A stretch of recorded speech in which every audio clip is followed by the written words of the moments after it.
Hey guys, welcome to the show. If you'd like to support there's PayPal and Patreon box below. Welcome to BALLBUSTERS Live, episode 31. Talking about the #1 globe killer, because there's a fever on cast now. And we'll go over flight. We'll see how it goes. We'll see what direction it goes, but it's gonna be fun. BALLBUSTERS, assemble! How's it going out there, gentlemen and ladies? Hello there, Kiwi. Hello. Good afternoon. Hello. 10th man. Oh boy, this is going to be real exciting.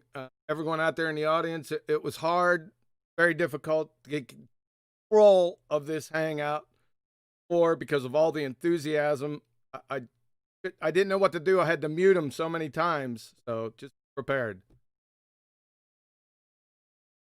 Increase the enthusiasm now. Yeah.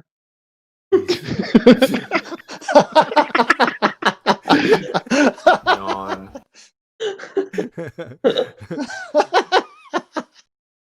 So what's going on? Okay, listen. We have a full panel, almost full. Some of the BALLBUSTERS are playing hooky. So what's been going on out there? What's new out there? Arwen, what's new out there?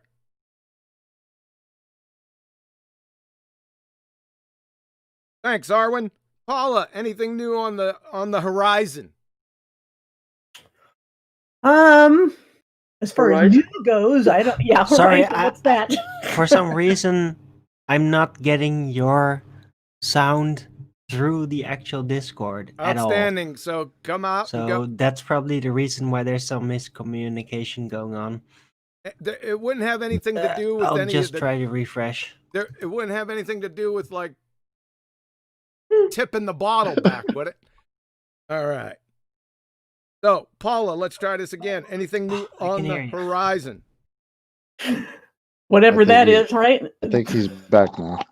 But the thing is, no, not really. There are things I'm planning to do, but not really involved in BALLBUSTERS issues, so I can't really add anything to that right now. Hey, well, remind me towards the end of the show, if you're doing anything new, make sure, I'll give you guys a chance to go ahead and plug that stuff. Cool.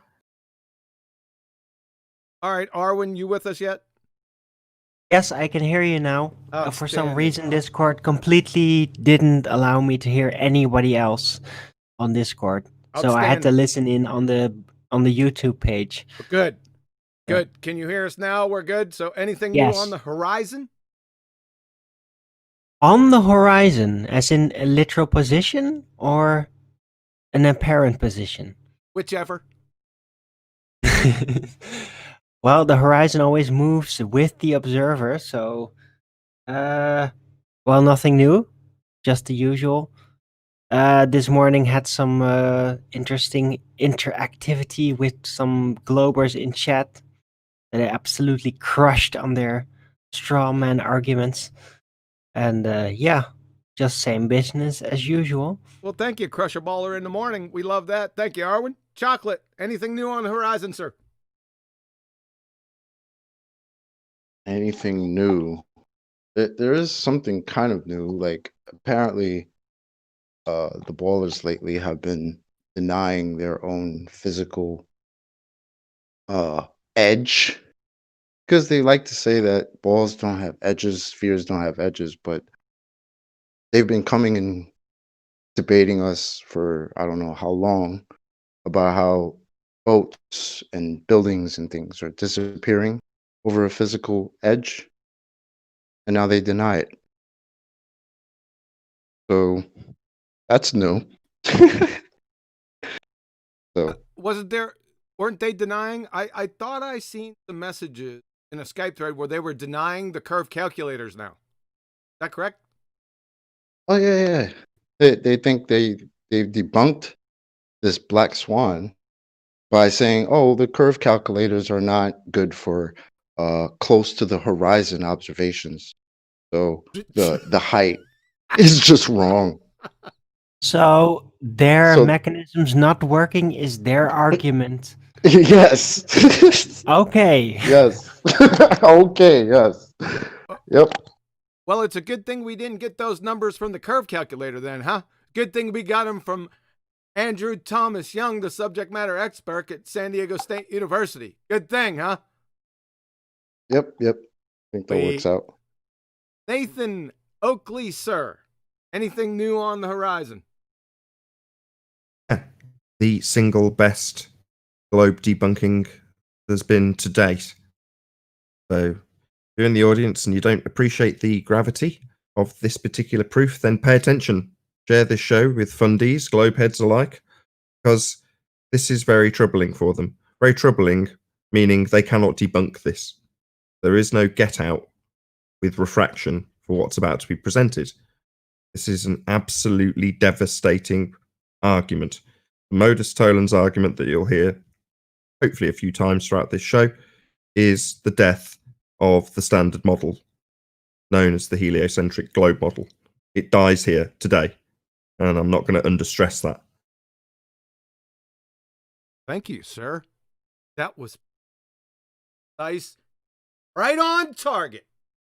And forgive me, if anybody would like to join the discussion here in Discord, if you have any questions or comments about the things that are going to be discussed on today's show, there is a link in the info box below this video.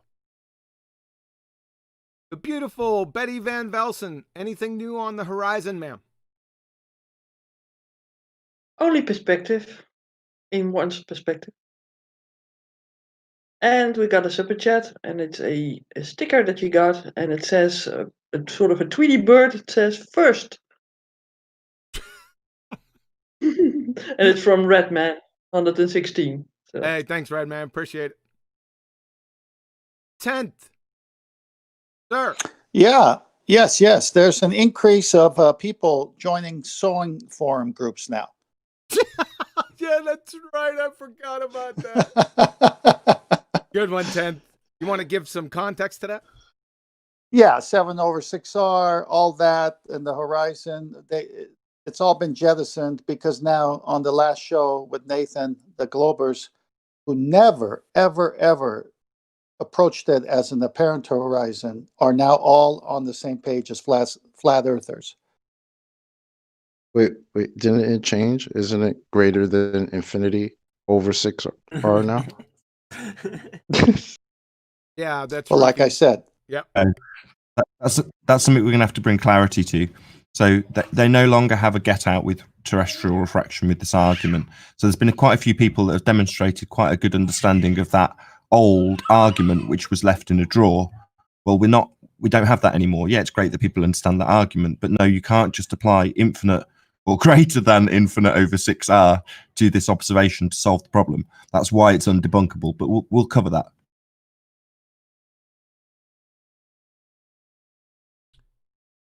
Betty, it seems that we had some super chats during the last QE live show that I just couldn't get to. I wanted to pay attention to the presentation.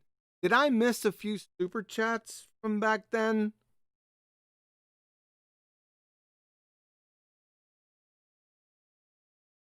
Yeah, sorry if I'm doing multiple things at the same time. Oh, sorry about that. Did I catch you? We can always get back to it if you don't have them at hand. Let me see what I got. I think it was it? Do I have it again? The Globe Killer. Yeah, I got a list here. It was from Alexander. Globe is dead. It was from Emma UK with the praying hands in the heart. Nathan Oakley. Nathan Wow. Oakley. Yeah. And it seems that he did that twice. Wow. He super chatted twice? Yeah. And we got one from Ranty Flat Earth. And he says, "You're stealing my chocolate money. Feed the belly." I don't know what that means. Wait a second. He owed me £2. No, Oh, it this is was a £2. boat. It was a boat, John. It was a boat, not a Ranty booby. pay you, but he didn't actually admit it didn't concede. He just gave you a super chat with some random comment about needing chocolate money or something. Yeah. Well, No. it was £2. I mean, is that okay? £2 £2. $2,000 is not £2. And you're right, Nathan. I did notice that. That is not a concession. That's quite troubling. But No, isn't that a diversion? but it from wasn't a Nathan? buoy. It wasn't a buoy, John. It was a boat. Oh, It God, matches. here we go. All right. It was a Yes. We all yeah, saw that. well, That's all the different. photographs surrounding that platform didn't show any kind of buoy. So, sorry, John. Ranty's just generous. I don't know. I did post that thing with the seals on top of it. I don't know what that was, but We'll get to that. It's in the Black Swan image, so it's not like it's off topic because it is relevant to this particular image, right? Yes. The buoy is in the image. Yes, it is. We'll go over that just in case everyone's out there scratching their heads like, what are these guys talking about? Yeah, I can understand that. Well, we may hit on it. Anything else, Betty? Well, yeah, there were some other super chats also from Colin Dresser back then. Donation for the cure and then a syringe. I think that Nathan spread out that your super chatting was a cure for AIDS or something. So yeah, we got LBB Store that also gave you a super chat, not with text anyway. Yeah. Is that it? Yeah. And Nathan was very generous on 79 pounds cents. That is, I think, What? twice. 79 pounds cents? What the heck's that? I don't know how to say that. Maybe he can say it. 79 cents in pounds. It's $1, basically. $1. Oh, that's wonderful. Hey, you can go to Harvard now, honey. Thanks, Nathan. Appreciate that. Right. Hashtag Right. same team. Well, where are your super chats to Nathan, huh? And whoo, look at the time. All right, guys. I know you're overly excited. Thank you for the super chats for the last show, ladies and gentlemen. And before I forget, and that's a possibility, I made a promise. After this show is over, Emma UK is live. So, Nathan, do you have a show after this show also? Do mine slightly after hers, so she's 9:30 UK time. I'm 10 o'clock. So shout out to both of those guys. Make sure you hook up Emma. It's going to be a great show over there. Just got a brand new Discord. Also like to shout out Betty's Discord. Betty, you want to make a shout out for that, please, before we start? Oh, I thought you were doing a nice job by yourself, but okay. Well, if anybody wants to join, my Discord server is called Flat Earth Debate, Science versus Pseudoscience, and apparently it's a cesspool. So come and join. The water is warm. I don't know who in the world would call it a cesspool. I have no idea. All right, let's take a look at this, guys. I was thinking about, because I wanted to do two proofs here today. Number one, obviously, the number one globe killer and flight. But we've had a lot of, how would you say, beavers in the funkcast now over the number one globe killer. So we're going to just roll with that. We'll see where we get with flight, and then we'll roll from there.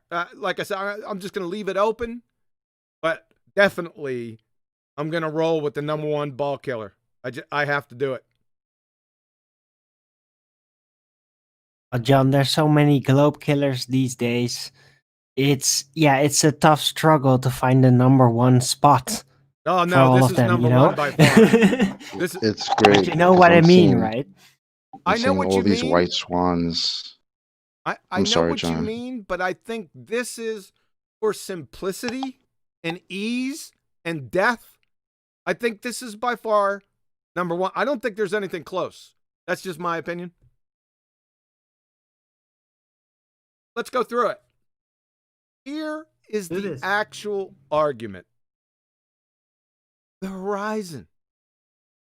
I've got 3 definitions here, one from their alma mater, and I have Merriam-Webster and Oxford dictionaries. Let's take a look at what the definition of horizon is. Is the apparent line that separates the earth from the sky. Horizon, the line where the earth seems to meet the sky, the apparent junction of the sky and of the earth and sky sailing toward the horizon. Horizon, the line at which the earth's surface and the sky appear to meet. So, why is it apparent? Why is that word appearing, no pun intended, in all 3 definitions? In fact, I got about 10 of them. I only pulled 3 out. They all have appear or apparent or not actually. Well, one is well, duh, because in actuality, the earth never meets the sky. And there's 2 conditionals. 1, the observer's height, and 2, weather, atmospheric conditions, waves, tides, etc. I hope that makes sense to everyone. It's pretty easy concept to understand. However, on the ball-tarred ball, the geometric horizon can be, this is very important, no more than what its geometric constraints allow. That's based on observation's height or the observer's height and the radius, right? This is really important. Can be no more than. I think this is lost on a lot of people. They forget about this. This is the crux of the biscuit, right? It's the whole point of the argument. Let's see what Andrew Thomas Young, San Diego State Astronomy Department, has to say about the geometric horizon. If h is in meters, that makes the distance to the geometric horizon 3.57 kilometers times the square root of the height of the eye in meters, or about 1.23 miles times the square root of the eye height feet. As I said before, the horizon could be closer for a myriad of reasons. It doesn't matter. But it cannot be, under any circumstances or conditions, greater than 1.2 miles times the square root of the eye height in feet. Any questions on that? I didn't think there would be. That's pretty cut and dry. To the argument, the death of the ball-tarred spinning space monkey religion again. If the Earth is a sphere with a radius of 3959 miles, then every horizon distance measurement must be no more than 1.225 times the square root of the observer's height feet. That's the geometric horizon. Folks, take a look at the black swan. Have a problem here. Well, we don't have a problem. Ballers have a problem. And it's right in your face. The observer's height in this particular photo was 1 foot. We'll get to some problem areas that were drummed up with this here in a moment. Distance to the horizon is greater than 9.41 miles. How do we know that? Well, the second platform right here is 9.41 miles away from the observer. Somebody needs to put their mic on mute. Thank you. The distance to the horizon is greater than 9.41 miles. Like I said, we can see that right here. The horizon is behind platform habitat, which is at 9.41 miles. Right? The distance to the horizon maximum for a sphere with a radius of 3959 miles at this observer height, 1 foot, is 1.22 miles. Even if BMLS B69 was at 5 feet observer's height in this photo, the maximum distance to the geometric horizon would be 2.73 miles. Well before Platform Hill House, the first platform. Even if he was at 35 feet, the maximum distance to the geometric horizon would be 7.24 miles. That means it would be in between Platform Hill House and Platform Habitat. So it doesn't matter right here. Whatever you say about his 1 foot, and we're going to see here in a couple minutes, that he was roughly 1 foot, yeah, I could go with 3. If you wanted to argue it, I'd go 3 foot. In fact, I put him at 5 feet, so there would be no question. We'll get to that here in a minute. Does everyone understand this? It's rhetorical. Pretty simple. This photo is impossible on a sphere Earth with a radius of 3959 miles. Just impossible. It's it. It's the Black Swan. The argument, which I'll tell you what, like I said, no, they don't know what the argument is against them. And I predicted it's going to take 9 months for them to even state the argument, not understand it, to even state it. Here it is, modus tollens. Holy shnikes, this is going to... If P, then Q. Not Q, therefore not P.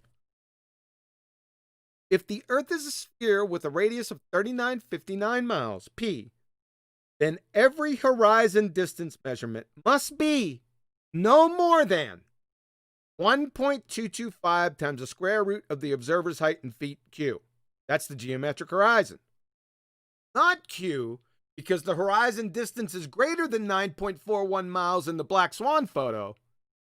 Therefore not P, i.e. the Earth is not a sphere. The Baltard spinning space monkey community, please allow me to introduce to you your black plague, the Black Swan. Here she is. Isn't she a beauty? Happy New Year. I'm going to stop right here because I like looking. Questions, comments up to this point.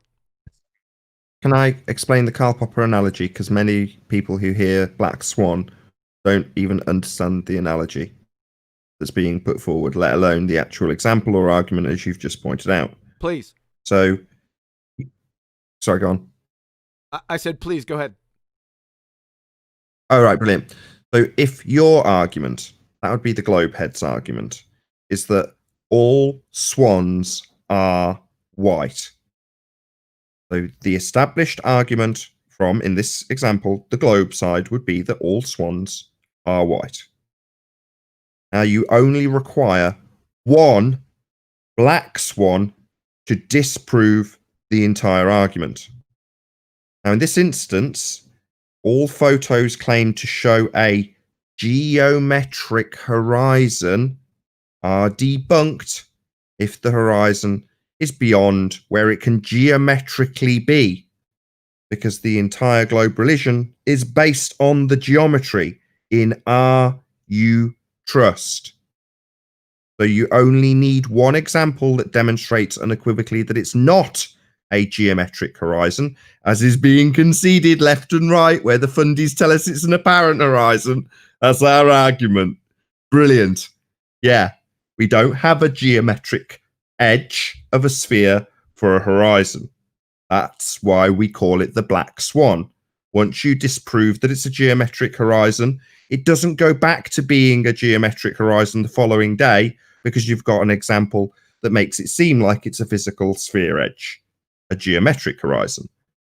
Like I say, our Black Swan is only necessary once. Show that it's not a physical geometric horizon, and it doesn't go back to being physical the following day. End of globe. That was beautiful. Arwen, any comment? Yep. Yeah, the horizon is an optical effect caused by diffraction.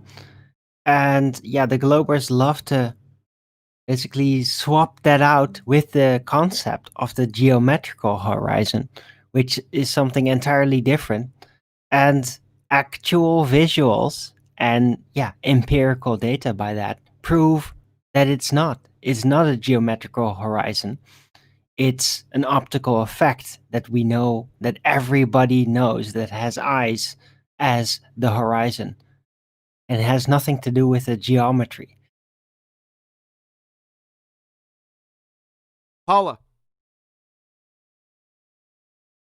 Yeah, it's to the point where One of them, Zanuck, of course, under some number sock account, I think it's number 2, is saying that, okay, everything's looming. The horizon, everything you see is loomed. Absolutely everything. That's how bad it is. We're going to get to that argument here later in the presentation, and we already dealt with Zanuck yesterday on this, but we'll go ahead and do it again. I'll tell you what, we'll treat it like it's Be Kind to Dumb Animal Week, which seems to be every week for Zanuck. Jocko. Yo, yeah, Yo. it's it's funny to me because now it's like they're throwing all these other pictures that show the horizon in different places, and it's like, oh, that's not where the horizon is, and it's like, guys, you're not getting it, right? All these pictures, other pictures mean nothing to this one black swan picture. That's why you can't debunk it, okay? Because it should have never been possible in the first place to even have this video with this picture being taken from the video showing a horizon past 9 miles. Okay? So all these other pictures and your super refraction and infinite refraction, it's beyond the joke level now. And it's funny that you guys now don't think it's a physical obstruction that you guys have on your sphere model. It's a joke. Everything is looming, Zanuck. I mean, really? Anyway, I guess we'll get to you later, but yeah, it's joke level now. Over. Super mega looming. 10th, comments. Yeah, they're in trouble because all this time they're telling us that the boats are disappearing bottom up because of that geometric horizon. Now they're saying it's a parent horizon, which has been our argument all the time, and that it is an optical situation with perspective. So that's going to be the next thing they're going to die on right there. Betty, comments, any admin? Yeah, I got some admin. No comments, by the way, because I was really busy doing some stuff behind the scenes. But I got 3 super chats for you. One is from Rakia Live, and he says, I don't like QE at all. With And I don't like letters. I'm on mood while nesting. Come on, Yeah. ballers, share your pain. That's right. You stay on mute while nesting, and I don't like you very much either. And we talk about it all the time. It's very soothing. Next. Okay, then we have that flat fellow, and he says, more talk about nachos, please. Thought we had popcorn, but he apparently has nachos. So. Then we have Colin Dresser, and he says, QE, keep crushing the globe until the whole wild world knows it's flat, and then box, like a hand. Thank you very much, Colin Dresser, and thanks for reminding me. Listen, this is not mine, okay? Now, I created it with a lot of help from many different people, including Taboo Conspiracy, BMLSB69, who was boots on the ground. I just polished it intensely, right? So, and put it through my crucible. There is no way to refute this argument. Let me say that again. There is no way to refute this argument. This is for flat earthers. Take this argument. It's so simple. It's easy. It's only 2 slides. In actuality, it's only 2 slides. It's this slide, and I've been putting this out everywhere. This slide right here with the modus tollens, with the argument, and now I add the black swan. Don't worry about that. And this slide.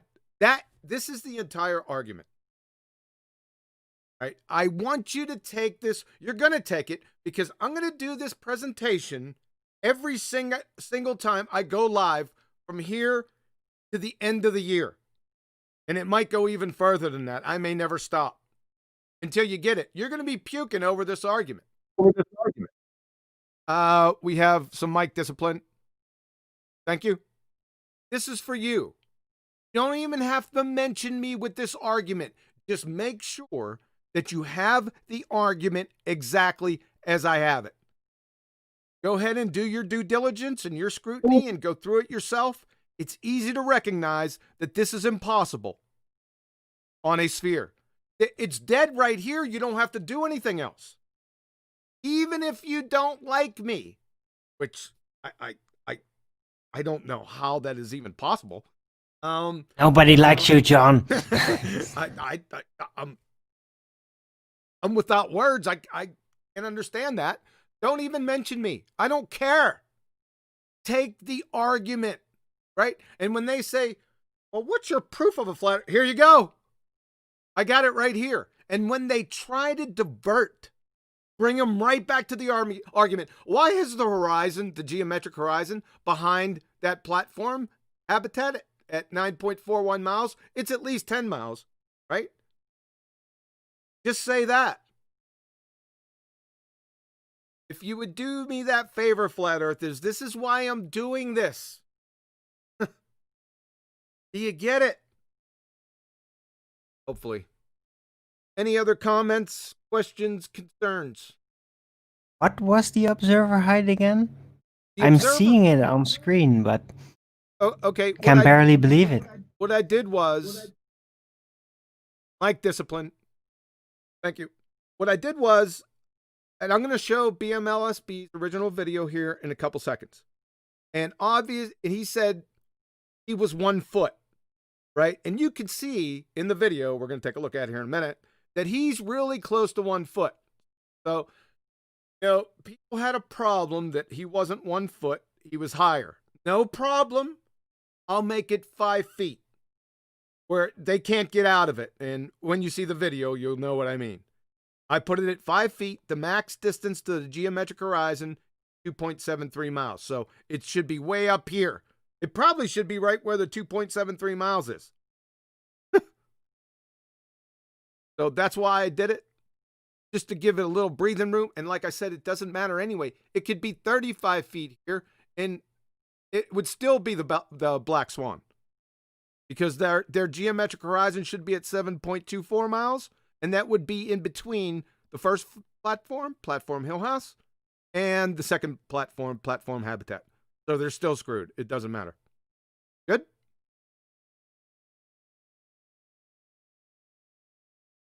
Any other questions or concerns?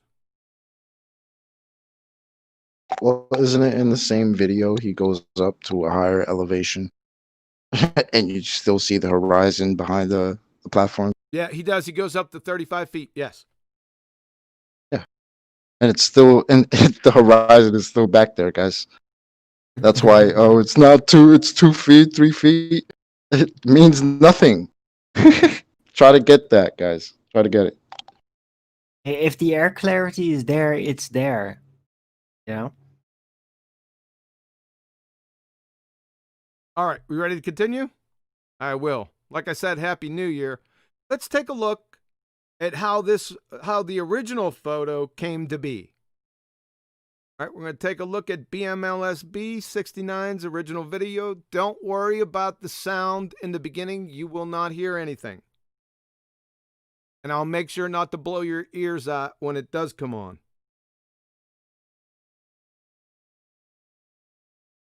Turn it down just a little bit. All right, here we go. I'll stop at certain points here to point or to emphasize a couple points.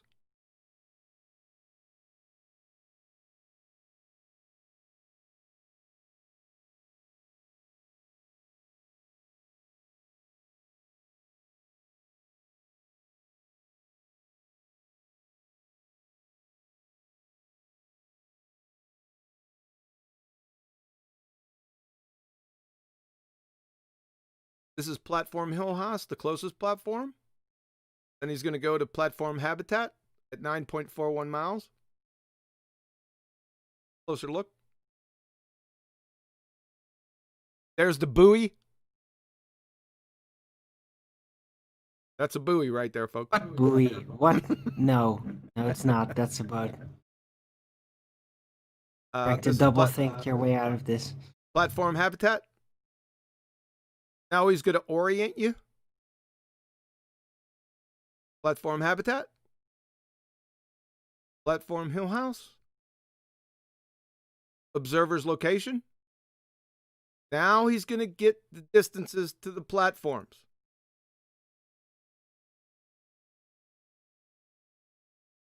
Platform hill house at 6.21 miles. Platform habitat at 9.41 miles. Now, before I move on, I don't care if there's a Chinese Superman riding a hobbled unicorn with a pink tutu being refracted off any of these platforms. The platforms are not the argument. The argument is the horizon behind the platforms. The only reason we're stressing the platform is demarcating the distance from the observer. Pedigree information.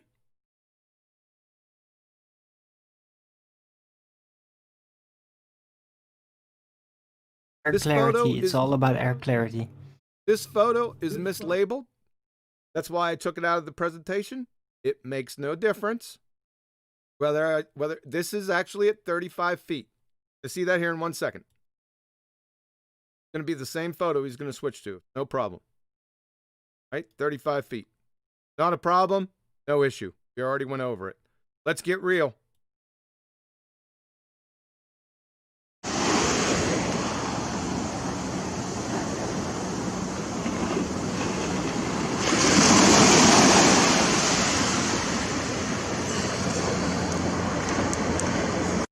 I'm going to stop right here. This is the height that he's taken this photo from. I'll leave it with everyone out there to make their decision on how high he is above sea level. How about that? I put it at 5 feet.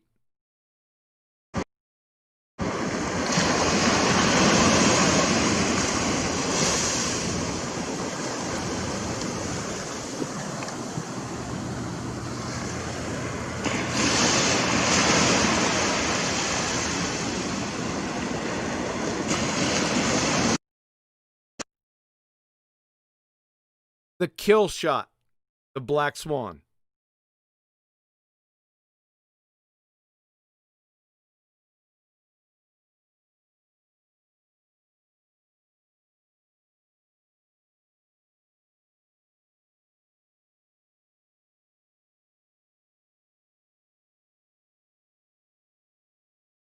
Observer's height, 1 foot.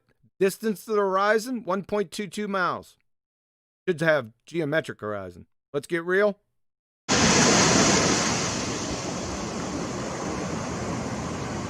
I want you to focus on the right-hand side of this photo, right over in here.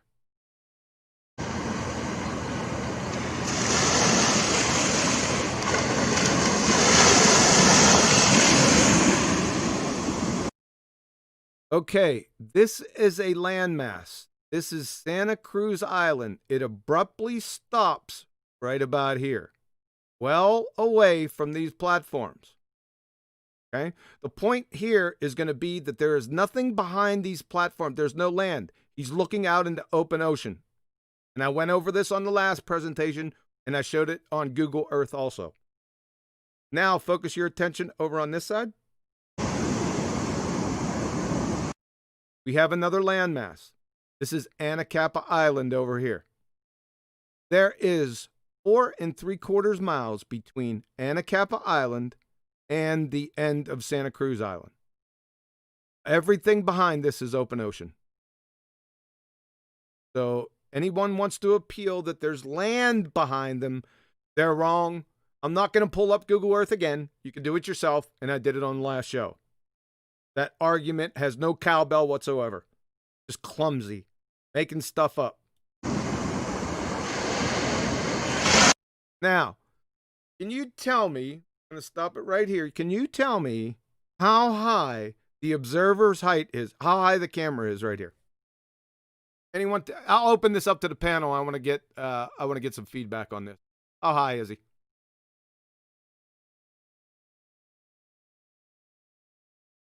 I would say he's less than 3 feet for sure. Anyone else? What you say? What after he puts it on the ground, right? Yeah, he's down on the ground right now. He's pulling. He's taking the zoom out. He's coming back. You can see the grains of sand right here. I mean, I don't even know if it's 1 foot to me. Any other guesses? We got 1 to 3 feet. It matters not anyway. All right, we'll continue.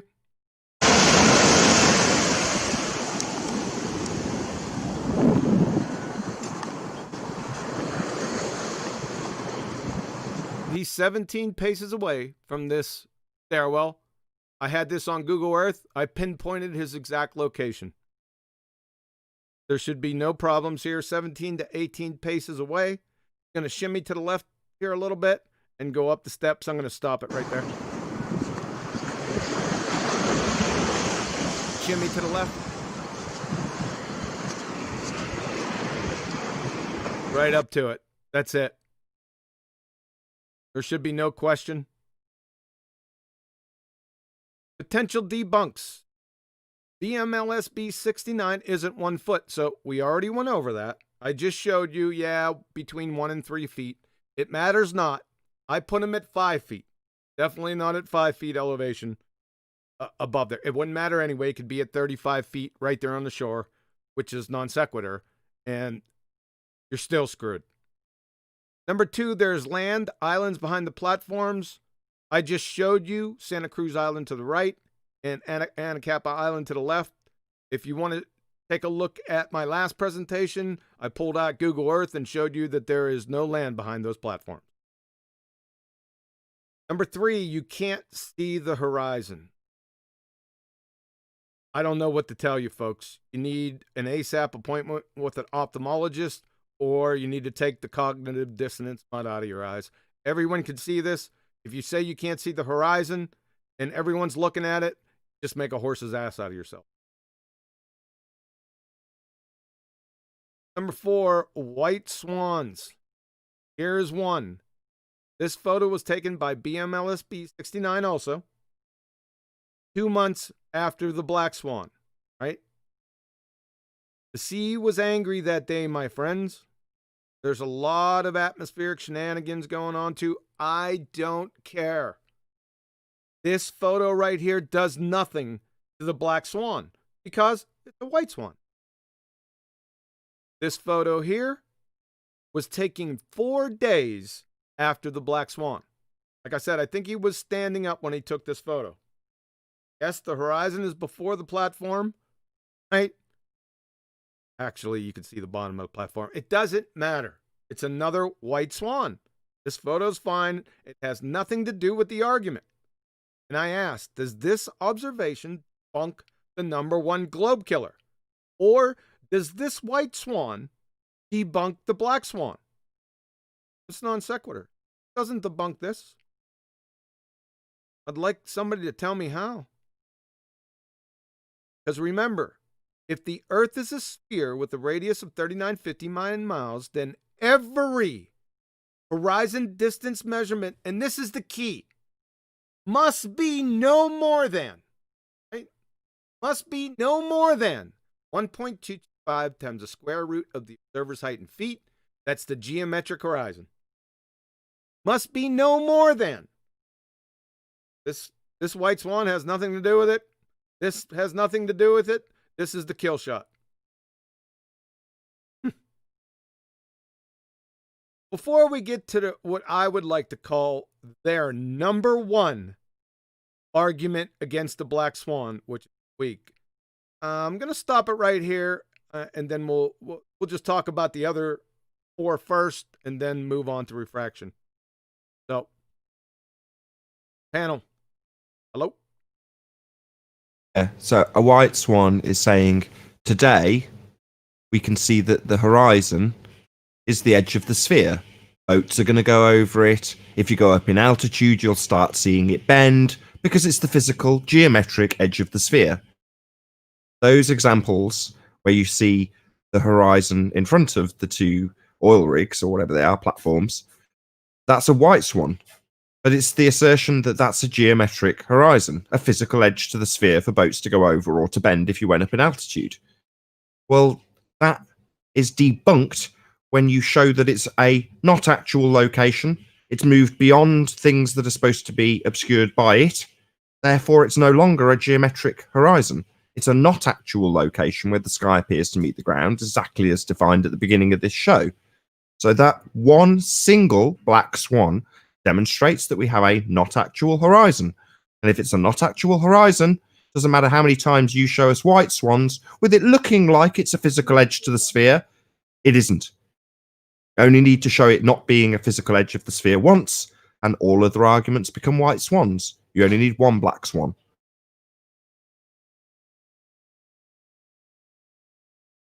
Arwen.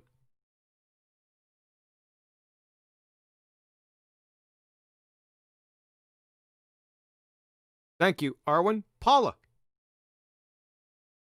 Nothing much to add about the poor logic of that Nathan just got done explaining about the white swans and the black swan. But of course now, well, not just now, but today it's still being repeated about 3 different kinds of horizons. And never mind that the original argument has been for years that boats go over the horizon because of curvature, because there's a physical obstruction, a real obstruction, not a fog bank, not any of the other excuses for why we're not seeing what we're seeing.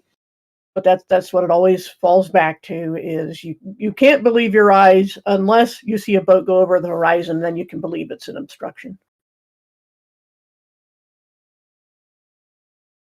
Chocolate. Yeah, I don't have much to add right now. I mean, we've laid it out. It's pretty simple. Thank you for your enthusiasm and your attention to detail. Yep, no problem. 10th. Oh, yeah. Well, according to Zanuck, it's painted. It is still white, but there's an effect. A shadow can make a black swan. So, Zanuck, where's the painters painting the whole horizon? Where are those boats with the painters? My word. And he says there's about 3 different classifications for horizons, too. So the numbers are going up. I told you, soon we're going to hear infinite horizons. It's going in that direction. They're going out of their minds because the globe is dead with one black swan.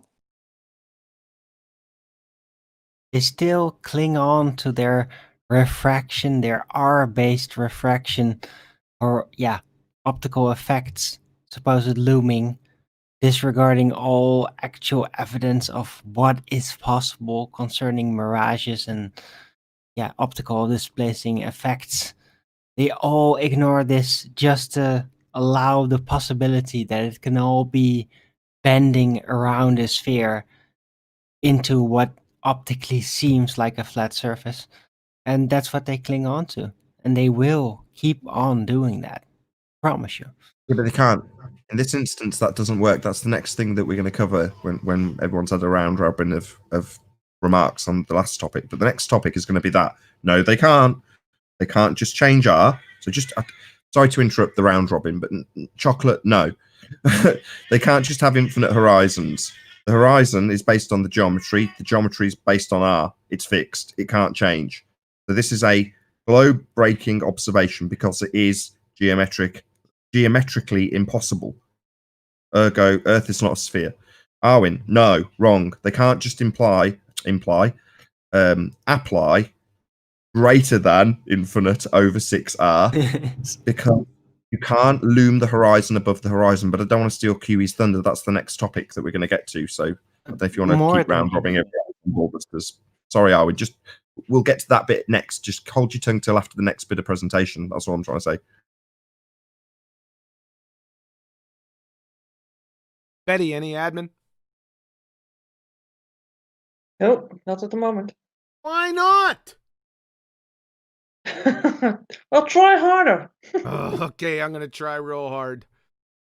All right. Refraction. Right. This is the only thing that can say, and folks, You know that they were going to say this. They were going to get around to it eventually, right? It took a couple days, but they eventually got around to it. Here we go. When they say refraction, they mean atmospheric refraction. So what you do when they say just refraction, you know the savior for everything like gravity. When they say refraction, you say, yes, atmospheric refraction, correct? They say yes, then you retort, give me the 5 effects of refraction. And then kick your heels back and get ready to start belly laughing because they don't even know the 5 effects. They don't even know what they are. After 5 years, they still don't know. We've proven that over the past week or so. So, and even a prominent baller, one that's been out here for those 5 years, I heard him say precisely, there are no 5 effects of refraction. Okay, let's go to their alma mater, Wiki. Atmospheric refraction near the ground produces mirages. Such refraction can also raise or lower, or stretch or shorten the images of distant objects without involving mirages. So let's count them together. We'll go by the numbers. You ready? 1, 2, 3, 4, 5. Looks like 5 to me. I know. Let's get another definition. We'll go with Wiki because they parroted right here, number 2. The subject matter expert in this area, our favorite buddy, Andrew Thomas Young from San Diego State University Astronomy Department. While mirages are best known atmospheric refraction phenomena, looming and similar refraction phenomena do not produce mirages. Mirages show an extra image or images of the mirage object, while looming, towering, stooping, and sinking do not. No inverted image is present in those phenomena either. Depending on atmospheric conditions, the objects can appear to be elevated or lowered, stretched or stooped. These phenomena can occur together, changing the appearance of different parts of the objects in different ways. Sometimes these phenomena can occur together with a true mirage. So, there are 5 effects of refraction. Let's go over them again. You ready? Number 1, mirages. Number 2, looming. Number 3, towering. Number 4, stooping. Number 5, sinking. Any questions? I didn't think there were. So, number 1, what we're going to do is we're going to take their 5 effects of refraction because they forgot refraction, right? So now they have to put their refraction in the context of the black swan photo and explain it. So, let's go one at a time. Number 1. So is the horizon miraged? Let's take a look at the definition, see if it makes sense. Mirages show an extra image or images of the mirage object. Is there an extra horizon in the black swan photo? Is there an extra horizon or horizons in the black swan photo right here? No. Then it's not miraged. 1 down. Let's take towering and stooping together. From their alma mater Wiki, again parroting Andrew Thomas Young, our favorite guy. Towering and stooping change the apparent shape of the object itself. With towering, objects appear stretched. With stooping, objects seem to be shortened. Is the horizon stretched or shortened in the black swan photo? Is the horizon stretched or shortened in the black swan photo right here? Right? If you say to yourself, that seems not to follow, you're correct. It's a non sequitur fallacy. So, 3 down, 2 left. Thinking. From Humphreys, William, Physics of the Air. Sinking is the opposite of looming. In sinking, stationary objects that are normally seen above the horizon appear to be lowered or may even disappear below the horizon. In looming, the curvature of the rays is increasing, while sinking produces opposite effect. So, let's ask our question again. Is the horizon lowered or disappeared below the horizon in the Black Swan photo? This doesn't even make sense, right? Is the horizon lowered or disappeared below the horizon? Is the horizon lowered or disappeared below the horizon in the Black Swan photo? Right? Say to yourself, that doesn't follow. You're correct. It's a non sequitur. 4 down, 1 left. Guess who it is? It's our good buddy looming. From their Alma Mater Wiki.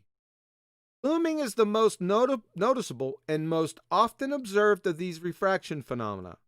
It is an abnormally large refraction of the object that increases the apparent elevation of the distant objects and sometimes allows an observer to see the objects that are located below the horizon under normal conditions.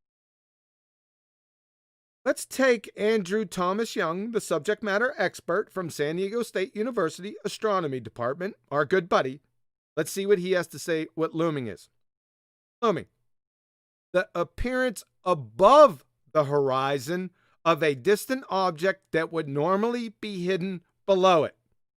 We're going to stop right here. This is all we need. We'll deal with terrestrial refraction here in a minute. So, is the horizon appearing above the horizon in the Black Swan photo? No. Is the horizon appearing above the horizon in this photo? No. Then it's not looming. Nope. So, 1, 2, 3, 4, 5 down the drain. The friggin' horizon doesn't ever loom. Ever, ever, ever! Any questions? Let's deal with the second part of this definition. Looming, from Andrew Thomas Young. This effect is caused by unusually large terrestrial refraction, usually due to a thermal inversion. Looming is the opposite of sinking. Both are refraction phenomena, but not mirages. See the table of refraction phenomena, la la la. I'm concerned with this statement right here. This effect, that is looming, is caused by unusually large terrestrial refraction. You got a problem, Thomas Young, San Diego State, because terrestrial refraction, this is a stone cold begging the question fallacy. Allow me to show you. Does light refract? Answer, yeah. Is that the same that can be accounted for by terrestrial refraction? Answer, nope. Keyword, terrestrial. You see, terrestrial refraction already assumes a sphere. That is, the calculations assume the radius or curvature of the Earth. Let's get it right from the horse's mouth. Our good buddy, Andrew Thomas Young, San Diego State University. The atmosphere is also curved. He's snorting some serious shrooms with this. Gases do not stay curved permanently. I'll start over. The atmosphere is also curved as it follows the shape of the Earth. In the calculations below, we'll adopt a rough value of 6,400 kilometers as the radius of curvature to make the calculation simple. Well, Andrew Thomas Young, you can't do that. Why? Because you're assuming you haven't proven this. As I said, it's a classic begging the question fallacy because Andrew Thomas Young is assuming the premise. The premise is the atmosphere is curved, then by proxy, Earth curvature, shape of the Earth, radius of curvature, to prove the conclusion true. That is terrestrial refraction or looming. Folks, that's a textbook begging the question fallacy, circular banjo do-si-do. Textbook. It's over. Even in their definition is incorrect. This is a fallacy. Even within their paradigm, they're still wrong.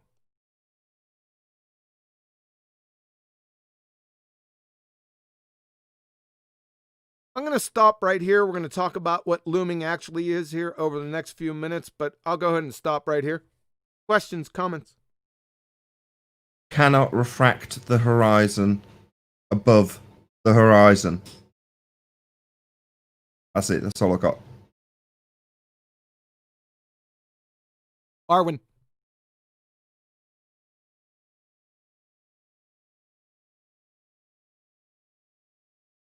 Arwin. Thanks for that poignant, in-depth... Sorry, I was still muted in Discord. But I want to say, the horizon, there's only one horizon, one actual optical horizon with every viewer. And yeah, it's singular. So this geometrical supposed horizon, there's no sign of it. All we get to see is the actual optical horizon. And there's only one of it. Thank you, Paula. Well, see, in the chat, somebody says it's not assumed in physics is a known fact. It's still begging the question. They don't know what begging the question means. They don't know why they can't presume the conclusion in the premises. I don't know how to explain that. I mean, you can't fix it because either you understand what a fallacy is and beg the question, or you don't, or you just assume what you want to prove in the first place, and there's no reasoning with that. It's not about, or to borrow a movie line, reason's got nothing to do with it. Got a line for that too. In R they trust. Yep. Chocolate. I gotta give a shout out to Zanuck, who says, "Guys, wake up! The objects are loomed up, and that is what happens to the horizon." I can't. I can't wait for him to tell us or show us where the horizon is being loomed up over the horizon in that picture. I can't wait. Shout out retracted. Thank you. 10th. Yeah, I think in your citation from the subject matter expert, he said that looming, if it does take place, has to come from behind something a little bit. So that behind. So for them to say. We lost you there for Hello? a second, 10th. Go ahead, start over, please. Yeah, based on your citation from the subject matter expert, looming could only happen from something behind something. So for them to say that the thing that makes that line, which is the horizon, is looming, then how can the looming even be seen?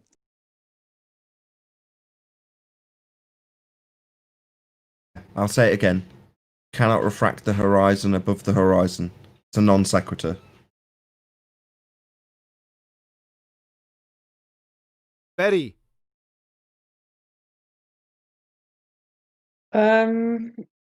Yeah, I was reading a little bit fast through things, and that citation of the where you got that from, the source, that Andrew guy. And when you see that there are people that have seen stuff many miles away, I think that that he was also this Andrew guy trying to sort of debunk something because he has a presupposition in his mind, and I find it strange that people think that they have to explain stuff away when they can clearly see things. It's there, just there. Amazes me. Well, I'm going to show over the next few minutes, once we finish up with this refutation, that he doesn't even know what looming is. We're going to show that with examples here in the next few minutes. Yeah, because you have people in chat that try to debunk you by saying that it's all in the source. Right? why you can see stuff and why it would be possible to see further away, or while the Earth is just a certain radius. Well, it's not in the source. I just showed you the definition for the geometric horizon. If he says something different in that same source about the geometric horizon, then he's a moron. Is he just contradicting himself? So there's nothing else in that source that says anything. If he says the horizon is refracted, then he just contradicted himself again, because that's not, he has to say what type of refraction it is. And the only thing he could say is looming, but looming, he just defined it as the appearance above the horizon of a distant object that would normally be hidden below it. It's over. It's over right here. I don't even need to go to terrestrial refraction. It's over right there with his first statement. So he can say whatever he wants, right? However, he cannot go against the simple geometry, because we all can do it, right? He has to support everything he says. And he hasn't done it. I don't care what he says in the rest of the document. I could care less. In fact, it's a red herring fallacy. Okay. Well, they try that. You know that they do that. They go right to the source and try to get you other citations from that same source to sort of debunk you. Well, they don't know the time. difference between they don't know the difference between a reference and a citation. But go ahead. But they're already trying to debunk their own calculators by saying, oh, the curve calculators aren't accurate for close to horizon observations. So then what the hell are they for? What have you been using them for all these years? You guys always refer to this curve calculator to show us, oh, we're seeing this and that. So now all of a sudden, does it work? That's cute. You got the wrong spin on that. They're saying our calculator doesn't work, because my calculator works perfectly fine a foot off the water. My camera works perfectly fine. I just press the little shutter button and in there it takes a picture. The fact that their calculator doesn't work with those images, take that for what it is. Their calculator doesn't work. Okay, thank you for that. Yeah. I'm all right with that. I mean, that's them saying it's hilarious. Yeah, but the problem comes when they say, well, because our calculator doesn't work, this image isn't applicable. In which case you go, no, as I say, we don't have to assess this with your broken calculator that cannot cope with this. It just means your calculator's broken, your model doesn't work, it doesn't represent reality. The picture's still the picture, though, and it doesn't need to be assessed against any calculator. But should you choose to do so, you'd very quickly realize it's broken. And when they say, well, we've got a disclaimer that points out that it's broken in that regard, and then they moan that we're using it to point out how broken it is, again, laugh. Yeah, we're showing just how broken your calculator is. Your calculator is the reification of your sphere belief that Earth is spherical. Well, let's laugh at it, because it doesn't work. Not, oh no, you said it worked. Yeah, it's supposed to work. That's what the shape is physically supposed to be. Stuff's supposed to be obscured by the Earth curve edge that they used to call the bulge. But that got removed from the calculator. Very telling. Isn't applicable basically also stands actually for they're going to ignore it.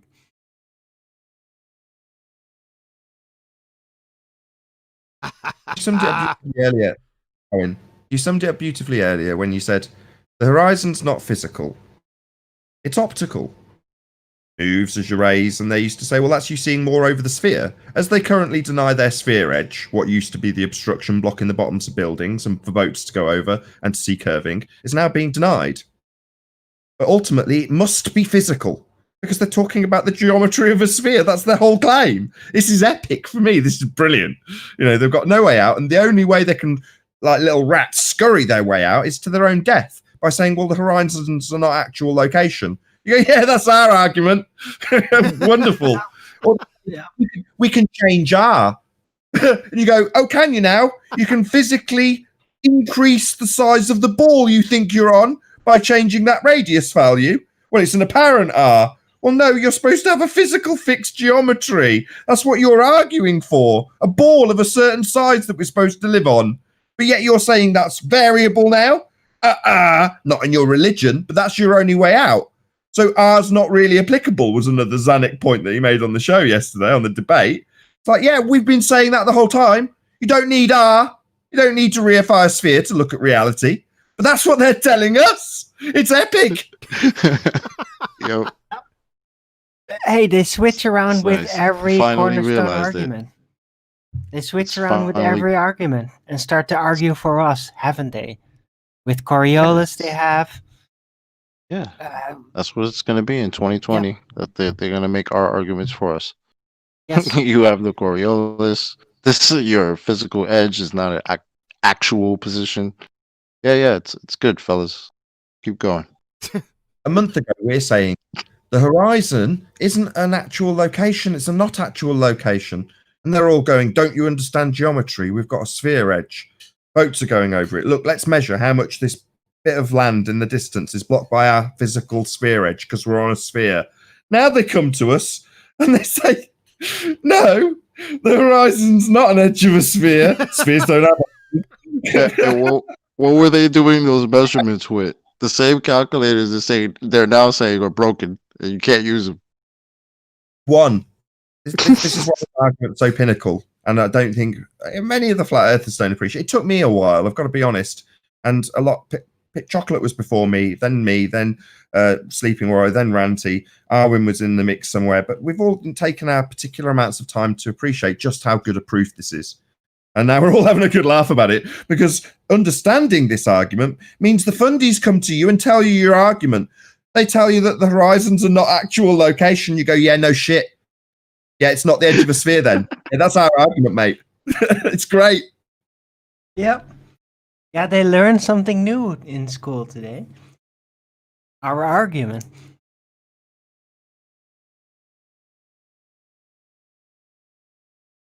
Isn't it? Any more wonderful? ballbusters? Add a word in before we move on to actual looming. Can I shout out to super chats? Yes, ma'am. Kudos to QE pointing out the Modus Tollens, and kudos to Taboo and BMLB and everybody.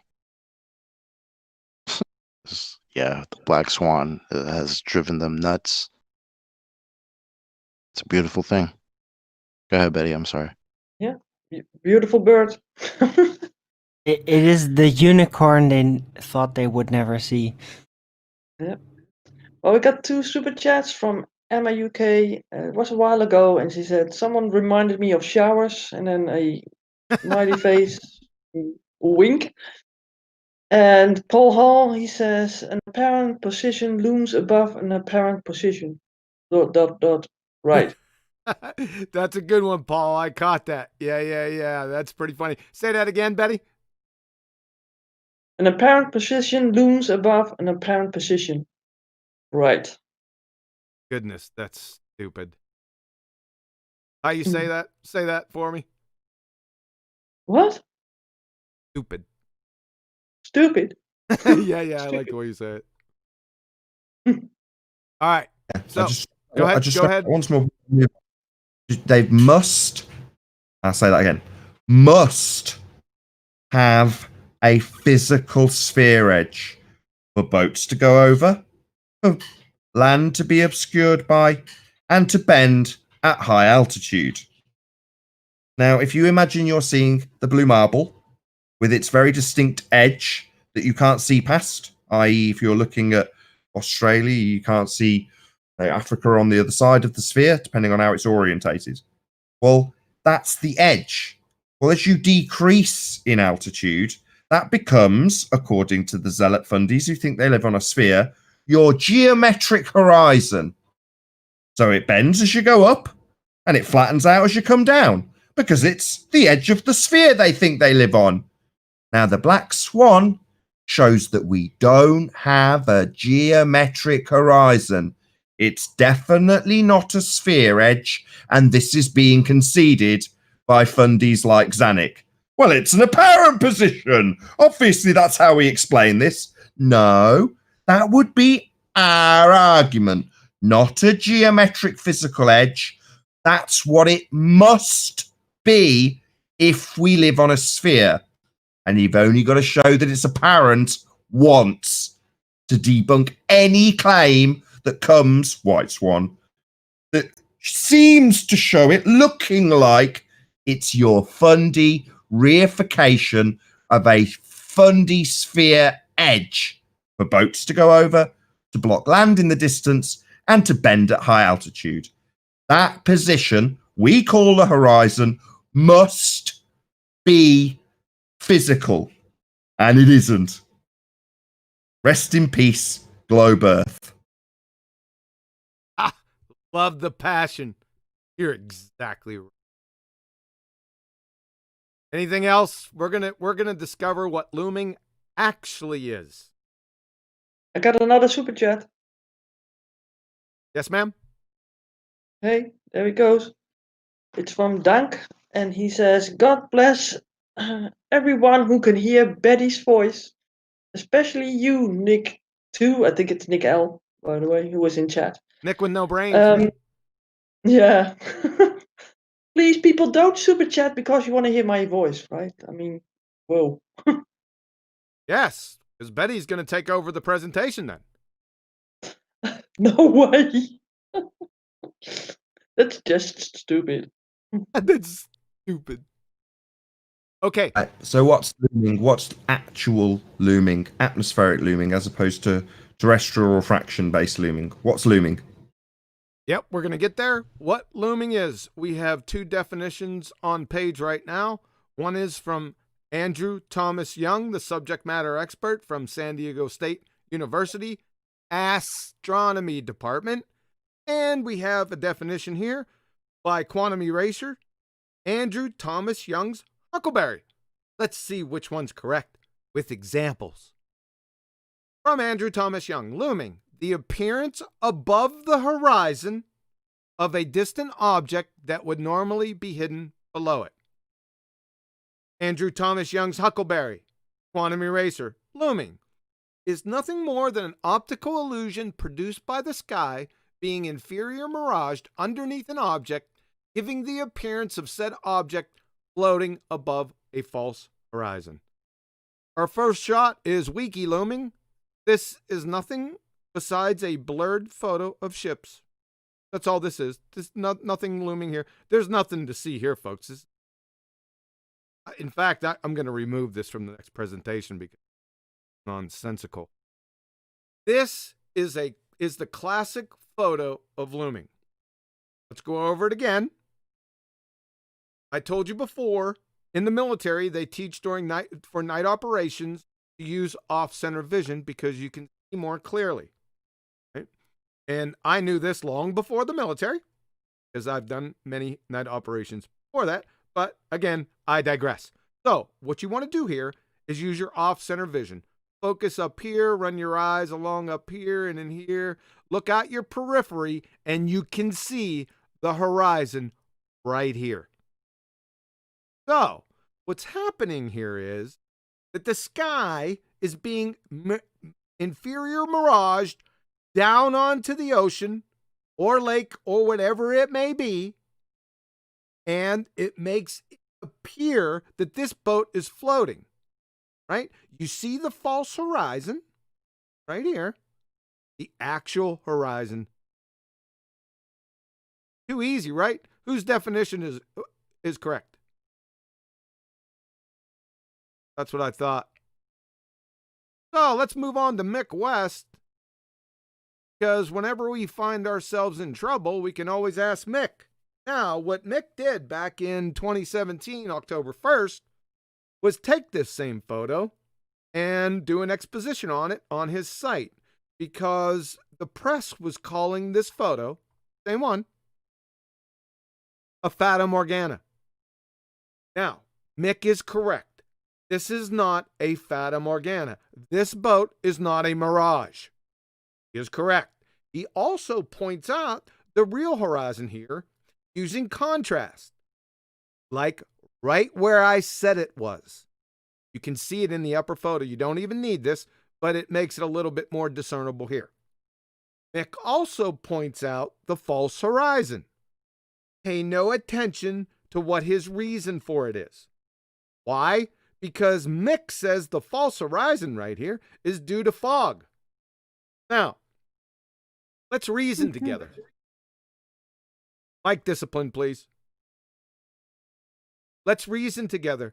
If this was a fog bank, could you see the boat? I rest my case. This photo was taken in 2014. Look out, not to the right. Don't worry about the right photo, over to the left. This photo was taken in 2014 at the Scottish Open. You don't have to use off-center vision to see the horizon in this photo. Correct? I can see it plainly, and I'm sure even you can see it. If we look at the right, what they did was color correct this, and it's plainly obvious what's going on here, right? The sky is being inferior miraged down onto the ocean underneath an object, giving a false horizon and making it look like the ship is floating. It's not, right? Whose definition is correct? Mick West? Go back up. I'm sorry. Andrew Thomas Young's? Or QE, his Huckleberry? That's what I thought. This is Betty's photo. When she first saw this, she said that the boats were being raptured. Now, that's pretty darn funny, and it certainly looks that way at first blush. However, if you look at this photo, you don't have to use off-center vision here. Mic discipline, please. If you look at this photo here, you don't have to use off-center vision at all, do you? I can see the real horizon or the true horizon right here. You can also see that the clouds here are being inferior miraged down onto the ocean. You can see the clouds. Yes, they're collaged a little bit, right? But you can still see them. You also have a false horizon, and it looks fragmented, splintered, right? You know that's not the horizon right off the bat. So we have a false horizon. We have an inferior mirage of the sky beneath the object, giving the appearance that these things are floating. Whose definition is correct? Andrew Thomas Young or QE? Yeah, I know. The prosecution rests. P.S. Their looming definition is correct. Even if we go by their definition, they're still screwed. But the definition itself is incorrect. It's false. Not only a fallacy, it's false. Now the prosecution. Comments, questions? Turn out the lights, the party's over. They say that all Oh, good things must good end. things must end. Call it a night. It's over.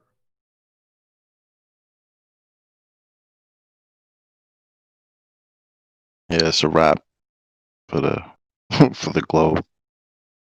That's all done with. That was deep. Paula, comments, questions? Nothing to add other than to repeat that if people still insist that this is wrong, even though they can't supply any basis for saying it's wrong, then there's nothing you can do about that. All you can do is present evidence and logic, and if people or reject evidence and logic, then you're talking to people who really don't care about facts and truth. They just want to be mainstream. And then it's just a psychological issue then. Other than that, nope.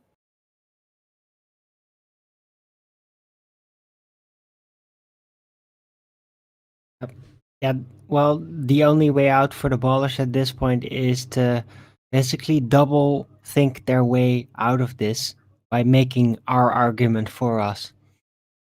And that's what they will do. and then they will think and be confused. They will think they will have some kind of win, but they'll be confused about it, and they'll keep going. So it's just like the Coriolis effect and so many others. Yeah, there's going to be more. Chocolate, are you going to stick with your final answer? You want to add something more? I do want to point out it is kind of funny when they do start to try to defend this, and then they straw man to the platforms, and they start talking about, oh, but look at all this refraction and that's going on with the oil rigs, and you see the bottoms disappearing or whatever. And it's like, oh, okay, so then you're making our other argument where we're saying, yeah, things can be disappeared, right? Appear to disappear behind a curve or something due to atmospheric, obstruction or whatever. But you still got the horizon in the back. So that's obviously not your geometric horizon. That's not your edge, right? Because it's not supposed to be there. So you're screwed either way, and it's kind of sad to see it that now that you have to actually argue that it's not a physical location. Well, we've been saying that, and you guys make fun of us and say, "Oh, you have flat earthers have lists of things, of reasons why things disappear, right?" Oh, now all of a sudden you're on that. All right, well, welcome to flat Earth. Thanks. Welcome to Flat Earth. 10th. Yeah, I think there's another option. They can choose to live in reality. So this is their chance right now. Or you can be like Rumpus and say, well, we know the world's a sphere and this picture can't be right, so someone's messing with the matrix. My question to the group is the subject that we just went over on looming. Whose definition was correct? Andrew Thomas Young or Andrew Thomas Young's Huckleberry? Please. Huckleberry. Add to me, or is everyone else had a go? No, go ahead. Huckleberry. Go ahead, Nathan. I want to stress the importance of understanding the modus tollens argument, so we can detail various aspects of it, and Arwin and Chocolate are both 100% correct. I'll start with Arwin.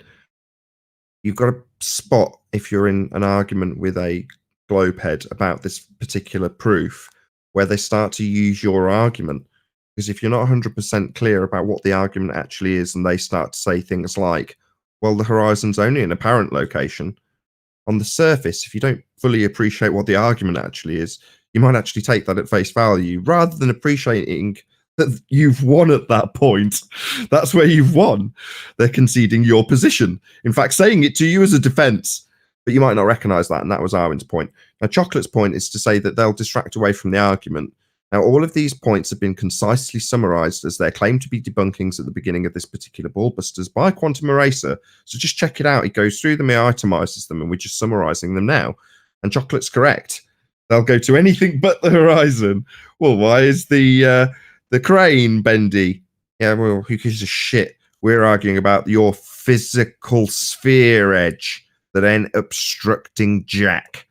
We're talking about a horizon you need and must be physical and have geometry. You've been telling us for years that we don't understand the geometry.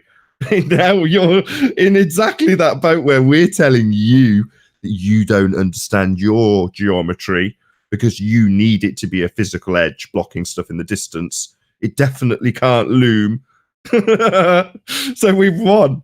But you've got to understand the argument in order to appreciate when someone's trying to pull the wool over your eyes with what effectively is your argument, i.e. the flat earth argument being punted back to you as a defense. But that's what we're getting. It's absolutely brilliant. Know the argument. Understand the modus tollens. That's really all you need to understand. Yes, sir. Thank you, Nathan. Appreciate that. You're exactly right. Betty, any thoughts and any admin?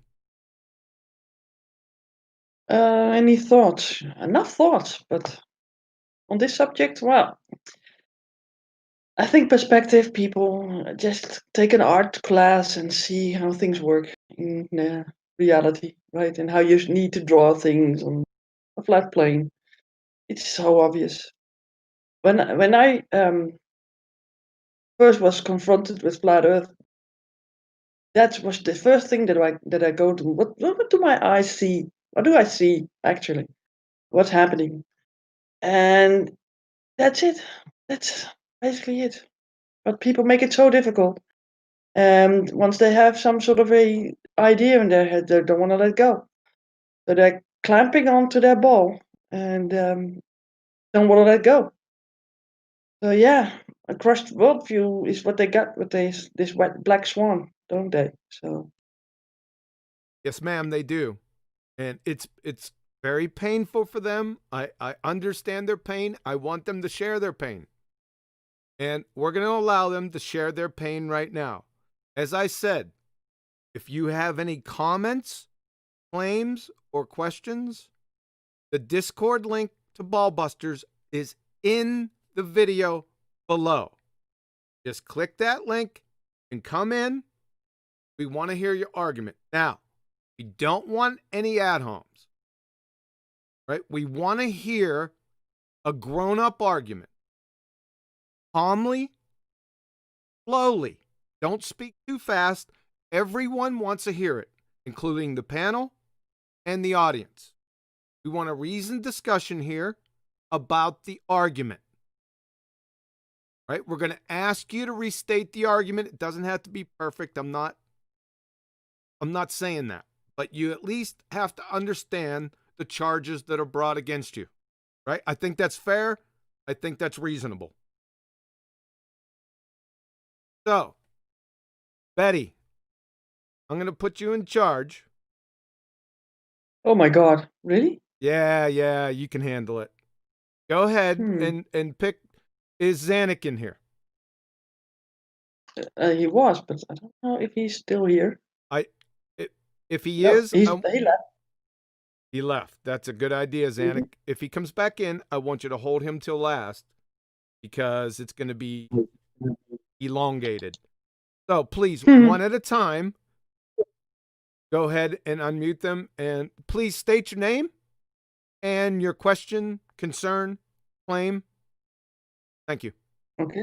Does it matter where in which order or only ballers? Or you could just start from the top. yeah, we always do that. All right. I'll leave it to you. I'll leave it to your good hand. Okay. Okay. I'll unmute King Mobius. Maybe you want to add something to the discussion. You're unmuted.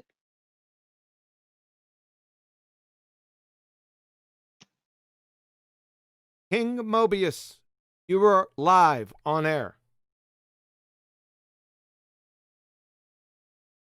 What's that? You are live on air.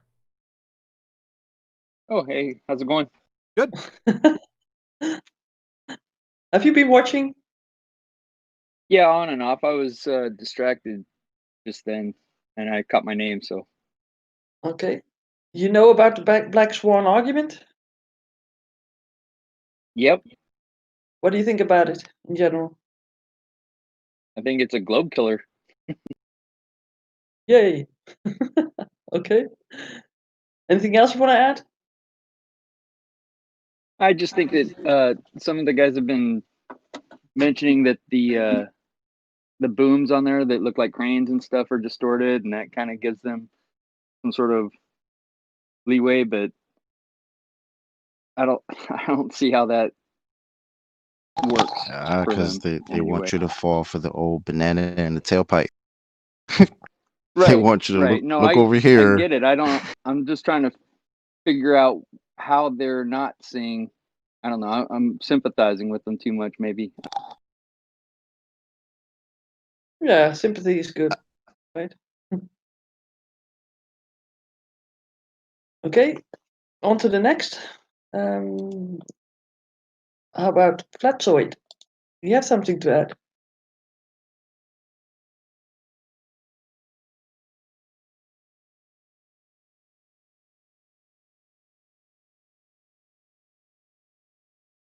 I don't think so. And the next one is Juvenile. You're unmuted. Oh, yeah. Now I can speak. Thank you. Yeah. So, I'm sorry if my English is not the best. I'm from Germany. I hope you can understand. Yeah. Something that I've always wanted to ask you is about a video that is 1 minute and 43 seconds long. May I send this in the Discord and Sure. you watch it? And please don't see this as an offense or something, because this video is in fact making fun of flat earthers at the end of the video. So please don't watch the last 10 seconds of it if you don't like the music or something. So basically why I need this video to show you is because I'm not capable of saying this in English. I can't speak English this good to say it to you. Your Okay, we might not be able to do this on live. Your English sounds really good to me. I will not be able to. That's nice. I will not be able to play that video. Is it? Oh, does okay. it? 1 second. You just need to watch it and tell me what you think. I cannot watch that video right now. I'm running the show. Okay. However, after you're the show, running the 1 stream. second, please. However, after the show, I will watch the video. My question is, does this video have anything whatsoever to do with the argument that's brought against the heliocentric spinning ball space monkey religion? Whatever heliocentric means. I heard about your Black Swan argument, and I doubt that I understood that right. Is there anyone German here in this talk? Anyone? No. No, Okay. only Dutch. Sorry. Okay. Well, okay. If you are not able to play the video, I can sum it up. There are 71 space agencies around the globe. Oh, I'm sorry. There are 71 space agencies on Earth. So what you're saying is that every single one of those space agencies, whichever has posted a video of its rockets going up into space, that this is fake. You've said that what you are saying is that every astrophysicist that lives on Earth is fake. Every physician, do you say this like this in English? I don't know. Is lying about the shape of the Earth, and not only are you denying that, not only are you denying the observations made by telescopes and other instruments that, according to me, I think that the Earth is round. You are also not believing that we land on the moon, as I heard that correctly, I think. Because because if you believe in the moon landing, then you how do you say this in English? You understand the spaces. Anything else? Space can't. No. Yeah, Hold on I a mean, second. Let him finish, please. Let him finish. Okay. Chocolate. Yeah. Okay. Okay. That's go ahead. nice. That's nice. I have no problem. We have okay. We have a stationary we have a flag on the moon, like not us, but there is an American flag on the moon, and there's still Apollo 9, or was it Apollo? It was Apollo 9, right? Well, the stationary object is still on the moon, and if you buy a No, not that expensive telescope, but still for a few $1,000s, you are able to see this object that we sent on the moon through your telescope. So how does this add up? Is that it? Yes, I think so. I will respond. Number one, Mhm. we wanted questions against the specific argument, the Black Swan, here today. Number I two, didn't understand. you didn't understand the Black Swan argument? No, I'm sorry. Okay, May that's- you explain it for me? That's okay. I want to deal with the rest of your points rather quickly. Mhm. Everything you said was correct, right? We are not concerned with beliefs. I don't care what beliefs they have. Astrophysicists, cosmologists, and astronomers are all pseudoscientists. Okay, so we don't really care what they say. We only care about what they can validate by experiment. The space, it's not that we don't believe in space. We say that there is no vacuum of space. Why? Because it's a second law of thermodynamics violation on its face. Telescope observations, they're only observations. That's only the first step of the scientific method. We don't need observations and then a declaration and then call it science. We need experiment. We need cowbell. Everything else you said is irrelevant to the topic of this discussion right here. If somebody on the panel would like to repeat the modus tollens, I have no problem in showing it right now. I got to step out for a minute. I will cut to that. If somebody you wanna wants to step do that out- for you, then that's fine. Yeah, sure, but just so that they're not left out hanging there, I can debunk all of those points if I think I've got them in my memory. If I'll be permitted to just go through them one at a time, Please. if that's permitted, just so they're not left Go ahead. while you disappear. Okay, so I think it's in reverse order. So you said that you can see items left behind on the moon. No, you can't. It's too small. I've contacted an observatory and asked them if I could go and look at their very advanced telescope to see exactly that. They explained that even if I had access to Hubble, you wouldn't have the magnification needed to see these items on the moon. They're not possible to be seen even with Hubble. So that's the first thing. No, we don't assert that these people are, as you put it, lying.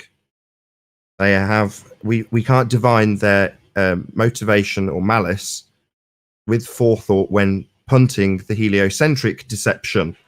So no, we don't assert that they're lying. They're just wrong. Why? Because the lights they look at in the sky, which are then equivocated with a sky vacuum, may exist.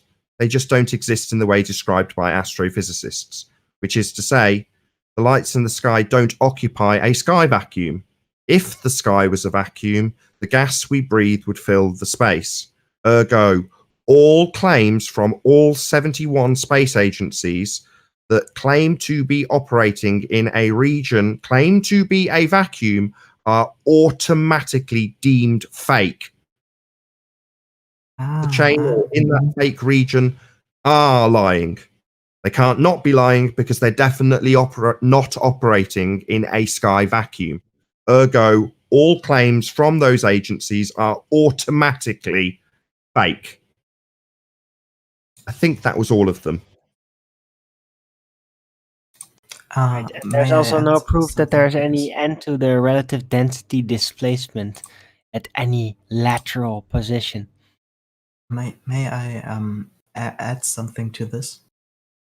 So the first point is my father, who lives in Munch, has a telescope, and every time, like, I did this as a kid, and I can see the Apollo 9 on the moon with that telescope. When I'm back in Munch, I think I can make a video about it. I don't know how you connect a Please telescope do. to a camera, but Yes. I will show it to you. Yes, please make a this- video of Yes, you yes. seeing things from the moon through a Mhm. telescope.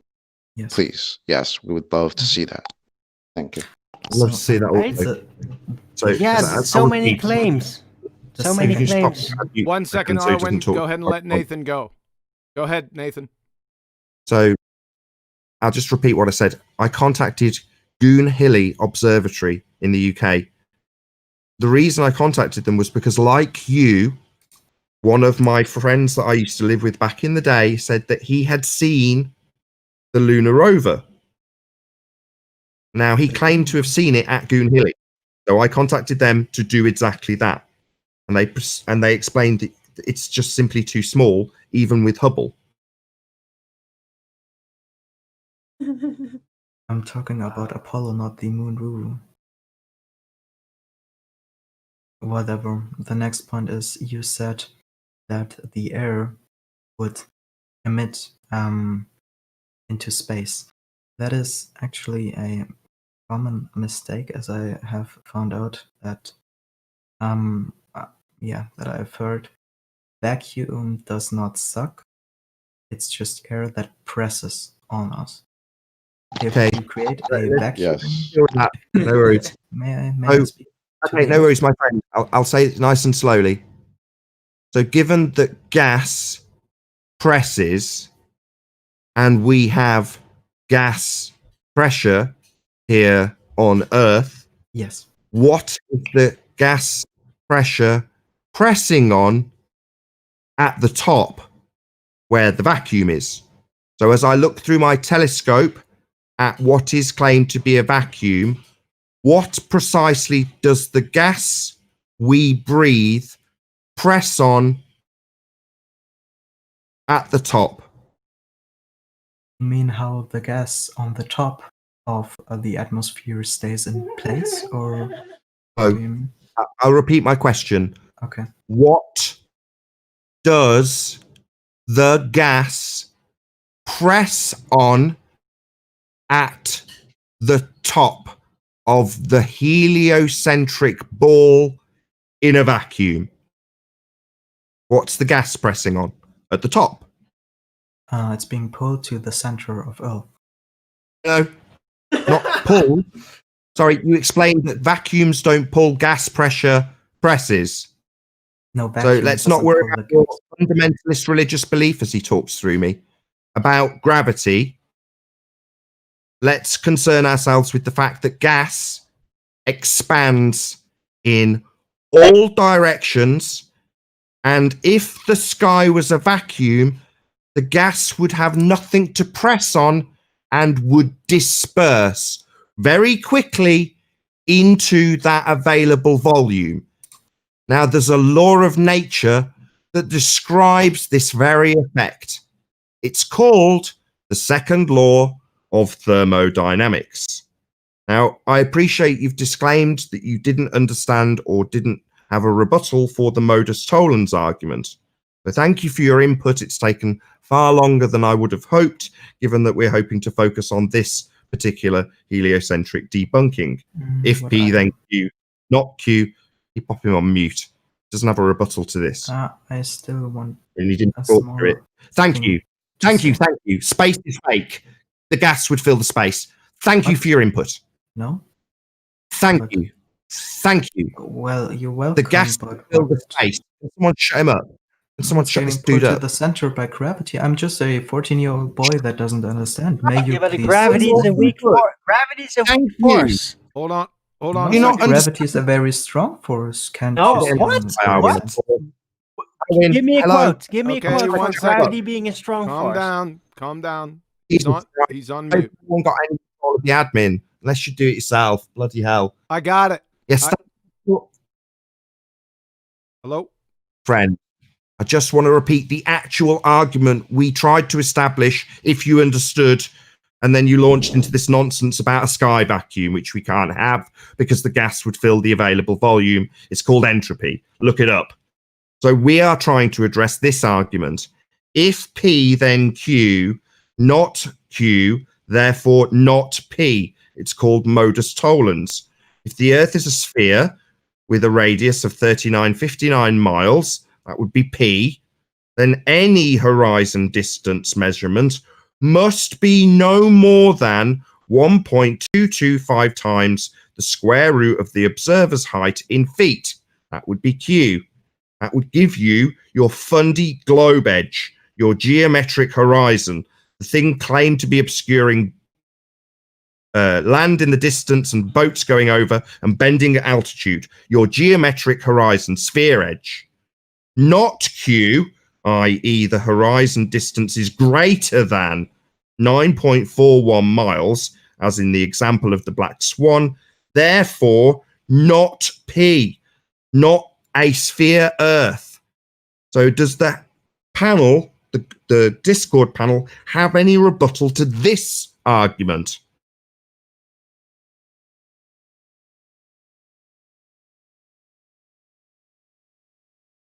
Betty? Yeah. All I'm right. trying to look for Glober people, Okay. of course. Yep. I only find some flat earthers here, but maybe they want to add something to things. Vertec, I'm going to unmute you. You have something to say? Yeah, hi there. The only thing I'd like to add is in the work that I've done with my friend Amanda Globe Denier, using her P900 to film the Golden Gate Bridge, I was very aware of the fact that the sea moves. Like if you see an image where it looks like something's going over the other side of the ball, very often it's because actually the sea has waves. People tend to forget that. And if the waves are in a concave position, it doesn't affect very much. But when they go convex, then it can really look like something's slipping over the other edge of the wave. And very often, Glober's rebuttals are actually because the boat is going over the other side of the swell. And the other thing that Ranchi's noticed, and I also noticed with the Golden Gate, is that when tide flows through a constricted space, sea levels can go up and down remarkably, and also cause all sorts of visual abnormalities when trying to actually take distance photographs with a long-range camera. So that's all I'd like to say, and it's very enjoyable to be here, and thank you very much. Hey, thank you for your input. I recognize that voice. Is that Phuket word? No, it's Vertec from Globe Lie Lounge. You sound almost exactly like him. It's scary. Yeah, I know him. He just threw me out of his server. I did not throw you out. You left. But yeah, you pushed me out the door. Okay. Can I add to, Well said, to the argument? But it was nothing. Yeah, well to said. do with flat Earth, you know? No, it is. There can be actual physical obstructions, and you're describing a swell. Yeah, well, you're right. You know, it moved the water line as you described it, and that might move the arbitrary position where the sky appears to meet the ground. So yeah, it's absolutely pertinent, and very, very well said. Now you're describing an actual physical obstruction, but in the heliocentric model, the horizon is geometric. It is permanent. It's physical. And like a building that's in the way or a hill that's blocking your view of something on the other side of it, that's never going to change, and certainly not going to be projected up beyond things that are obscured by it. It makes absolutely no sense, this Black Swan argument. But your point about actual physical obstructions like waves in the near foreground, yeah, that's true also. Yeah, well, you know, having looked at hours of footage, you start to see it, you know. Ranty identified it as shoaling. That's right. apparently the official terminology for the effect, Thank where you. the ocean moves onto the higher land. Basically, because it is a body, it displaces and it stays there for a bit. So yeah, there's a literal obstruction. Restricted. It happens. Even Mick West incorporated it in his update for the curvature calculator because it is a real thing. It's hilarious. Boats don't go over the horizon, people. Not over a sphere edge. Is there anything else you wanted to add? Because I'm hoping maybe there's some other flat earthers that we can establish whether or not they actually understand the strength of the argument if we haven't got any globeheads trying to defend it. Anything else I wanted to add? Indeed. Well, no, exactly. I just really like the Black Swan argument. You know. It's just a killer one, isn't it, really? All swans are white. Excuse me, sir. Have you seen this one? I just love it. Anyway, move on. Find someone else. Yep. A lot of the globe heads don't even understand the analogy. You know, the popper analogy, they don't get it. So you have them saying things like all swans are black. And you're like, no, you don't understand the analogy. The analogy is your argument being we've got a physical earth curve obstruction every day that you go out and take pictures because it's an actual physical location that has geometry. Those would be white swans. And you're saying all horizons are geometric. All swans are white. And we only have to show one not actual horizon, black swan, to prove it's not a geometric horizon. Not all swans are white. But as I say, a lot of the globeheads don't even understand the Karl Popper analogy, let alone the argument. You're exactly right, Nathan. Yep. It's like if P then Q, right? That's all swans are white. Not Q, therefore not P. Here's a black one. Thanks. Right. And if they're going to argue that all swans are black, yeah, that's even easier. You just point out as the first swan you pop into, which is probably going to be white, and then, yeah. The way you'd formulate that into modus tollens, actually, Chocolate, is if P would be if I have a white swan, then Q, all swans are white. Not Q, not all swans are white, therefore I've got a black swan here. Right. You need to brush that one up, but all swans are black. Who made that? I seen you write that somewhere. Who said that? Sean Hawkins, he still doesn't get it. He's brilliant. He's absolutely great. He's got some cracking quotes. So he said in today's publication of the Uncut and After show on the main channel, so the 2:00 show, he was in there saying, we know it's a sphere. It's been physically measured. And I'm like, oh, this guy's great. What? So the physical geometry that you're all people who get the argument now denying. You're here boldly declaring that it's been measured. You beautiful bastard, you. You're so dumb you don't even know it. Wow. Oh, are we ready for the next one? The great thing about Sean Hawkins is eventually he'll catch up and then he'll start denying the physicality. That's how great he is. And some of this is really funny.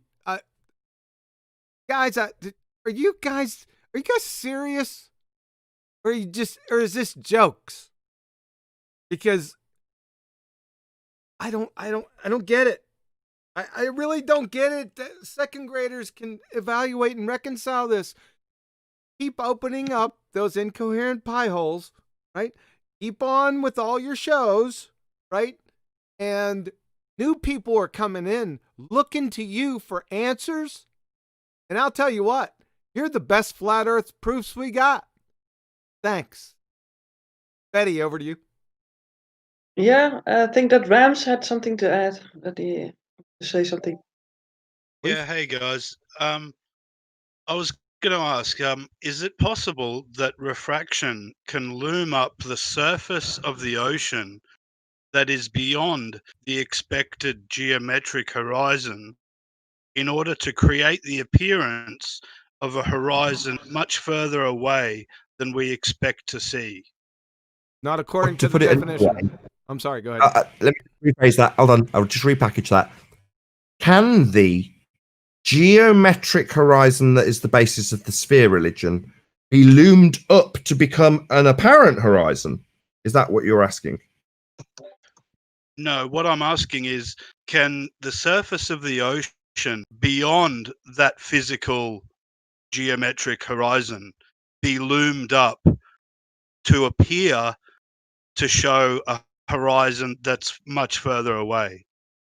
I see. No. So so that horizon would no longer be a geometric horizon then. It would be a peering, as you put it. So it would be an apparent horizon then. no longer a geometric horizon, you say?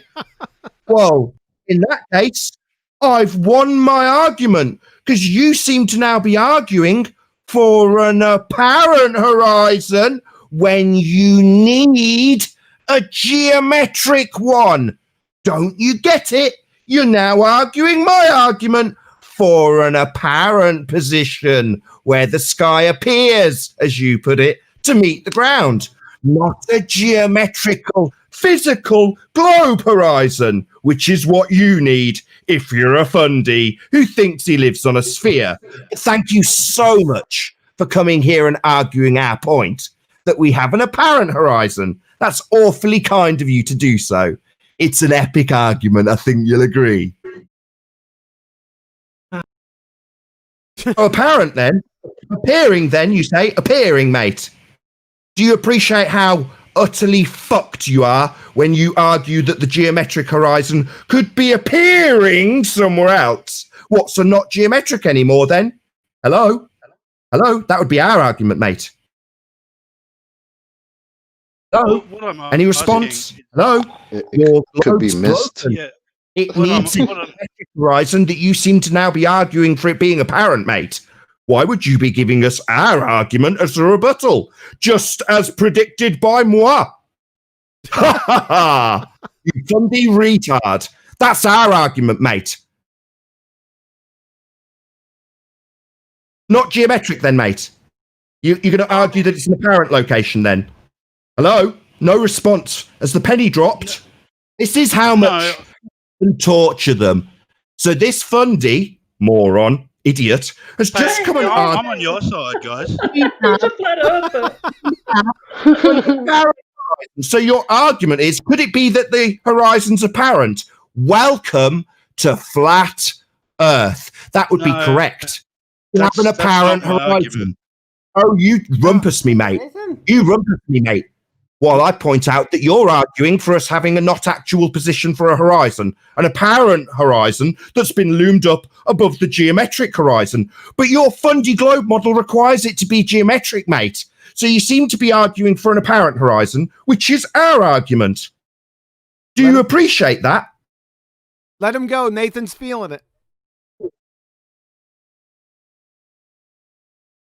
Yeah, look, I understand what you're saying. I mean, I'm on your side. I'm trying to understand, what some of these globies are putting forward in some of the debates that I've had, and what they're saying is that the surface of the ocean that is beyond that physical geometric edge that's supposed to be there on a ball with a radius of 69 miles, is being refracted or loomed up so that beyond that physical horizon edge that's supposed to be there on a ball, there is the appearance of water that goes out further, giving the appearance of an apparent horizon that is further or beyond that geometric. No offense. I'd like to respond to that if I Sorry to interrupt, but I heard you the first time. So, No, but yeah, I'd like to respond I to heard that the first also. time. I just want to reiterate the rebuttal. It's what Arwin said. That's why he's keen to get in, because I stressed the same point Arwin did. If you fully comprehend the argument, and I'm sorry for jumping down your throat, I'm just very pleased that you've come and put that to us on their behalf. Great. Because, yeah, at that point, recognize that you've won. So they're saying, could it be that the horizon's actually apparent? That's our argument. Yeah. So just say, I have won. Welcome to flat Earth. That's correct, Mr. or Mrs. Globehead that's now arguing for a non-geometric, not actual, apparent horizon. Exactly what we have. So once it's been declared to not be an actual location, it's never going to be an actual location ever again. Doesn't matter how many white swans you show me where they say, this looks like a physical sphere edge. Well, no, the horizon is a not actual location. It's apparent. As to when you ask me, could it be that we have a not actual position for a horizon? You've won. Welcome to Flat Earth. This is undebunkable. And their argument to try and debunk it is to give us back our own argument. Right. Exactly. Yeah, the Overlook fact point that the that whole thing horizon constructed. is where it is in that video is just the devastating point, right? But as soon as they start arguing for appearing or giving reasons as why it's appearing where it is, well, thanks. Yeah, it's appearing there. Why? Why is it appearing there? Because if it was an actual physical location, it wouldn't appear anywhere but where it is, right? But now it's appearing somewhere else, and now you have a reason why? Well, thanks. Yeah, that's our reasoning. That's our argument. So, yeah, it's a rest in peace for the ball. Just give you one. I think. Go ahead. I think Go ahead. So I was just going to say, I think their argument is that the physical horizon is there in the image, but it's lower than the actual horizon appears to be, and Right, that we've had that too on the debate. So no, there is only one horizon. I don't know if QE would be so kind as to put it on screen, but the horizon is the horizon. There's not two of them. It's the arbitrary position where the sky appears to meet the ground. It's as thus in the picture where the water, not land, but where the water seems to meet the sky. That's the horizon. There's not two. The horizon is not looming above the horizon. It defies the definition of horizon. It violates the law of non-contradiction. But to argue that, you've got to then argue our point. The horizon's what suddenly now not actual anymore. The actual horizon, well, the horizon's the position where the sky appears to meet the ground. I've just covered that. But the horizon somewhere below, well, then our horizon isn't a geometric sphere edge anymore. It's a not actual position as defined, where the sky appears not apparent, but not actual. Yeah? Well, you've won. They can't argue for not having a geometric sphere edge. That's the very essence of their claim, that we live on a sphere, that we've got curvature, that you go up in height and see that horizon bending, and eventually it'll bend into an entire circle from your viewpoint, as you see the whole edge of the geometric sphere they claim the horizon is. Well, as soon as they say, well, could it be that it's refracted above the horizon? Oh, what? So not actual anymore then, not geometric, not the basis of your religion. Earth, not a sphere. Welcome to Flat Earth, my friend, who's arguing that we have an apparent horizon. Yeah, that's right. Flat Earth, obviously and observably. right. If I may respond for a second to the question as to can you see the ocean beyond a horizon, beyond an actual optical horizon? Well, no, it's not possible because, yeah, we all know that water, right? It is all pretty much flat. It's going to be on the same level. So wherever this horizon effect will start to appear, things from that point on will kind of reflect, will start to mirage. And overall, it's never really ever the case where you actually see some kind of ocean being reflected from the back.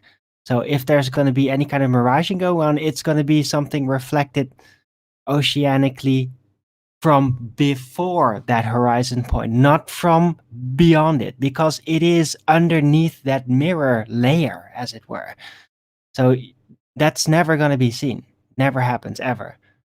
There's only one horizon. Yeah. But objects behind that horizon can appear to loom above it, right?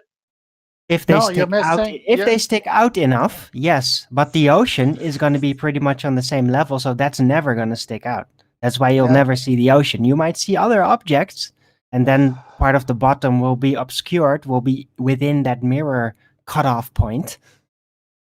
There shouldn't be But the ocean is never going to rise above that. Hold on a second, Arwen. Yeah. So the actual hold on a surface second. of Hold on. the Hold on. ocean. Hold on 1 second, Rams. 10th wanted to add something.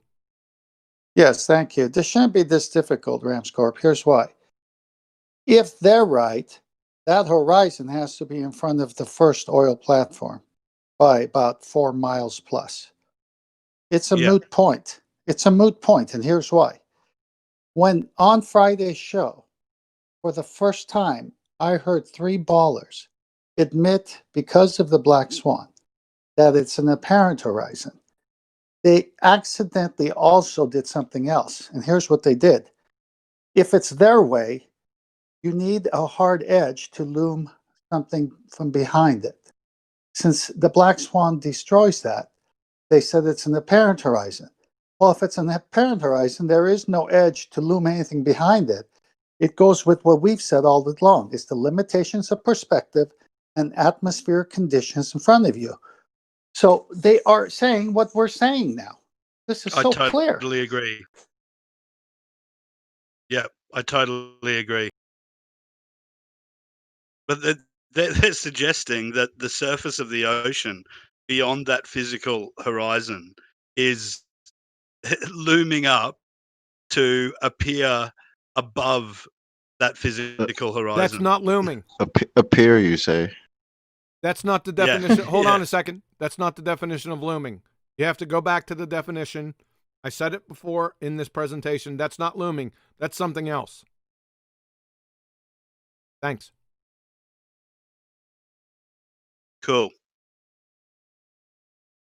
Appreciate it, Rams Corp. You triggered Nathan. I loved it. Betty. Yeah. No, correction. He didn't trigger me. The Globe argument he was playing devil's advocate for did. No, my bad, Rams. All good. All good. Love your passion, man. Love it. Betty. Yeah. Yeah. What's your favorite color? Pink at the moment. All right. Anyone else? Go ahead, take it. Yeah, I don't see many Globers here, but I think that Paul wants to add something. Go ahead. I think Squatting Thunder Bear is a Glober, right? We'll go to him next. I think that Paul wants to add something. Go ahead, have Paul. Yeah. Yep. Yeah, I'm here. The thing is that as soon as they start invoking refraction has to affect every image they ever put up, correct? So all the ones where looks like there's a so-called curvature that could be sinking, which is a refraction effect, right? So it has to cut them both ways. It can't just cut one way; it cuts both ways. So even all their white swans, refraction could be effect causing their image, correct? That's even if they're okay with using their own calculators, because apparently they don't even like using their own calculators for this anymore. Things done changed. They moved some of their biggest goalposts. You know, they had these sunk in concrete for so long. Boats go over the edge, and now they're saying, okay, we don't have an edge, let's just move them over here and concede and make it our point.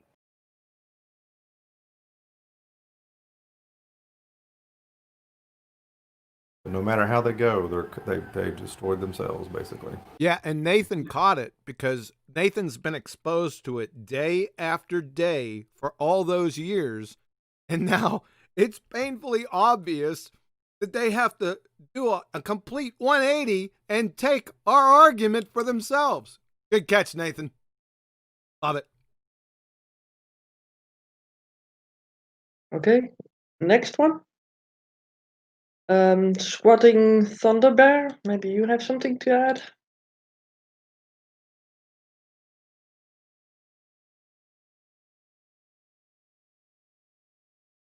Squatting Thunder Bear, you are live on air. Go.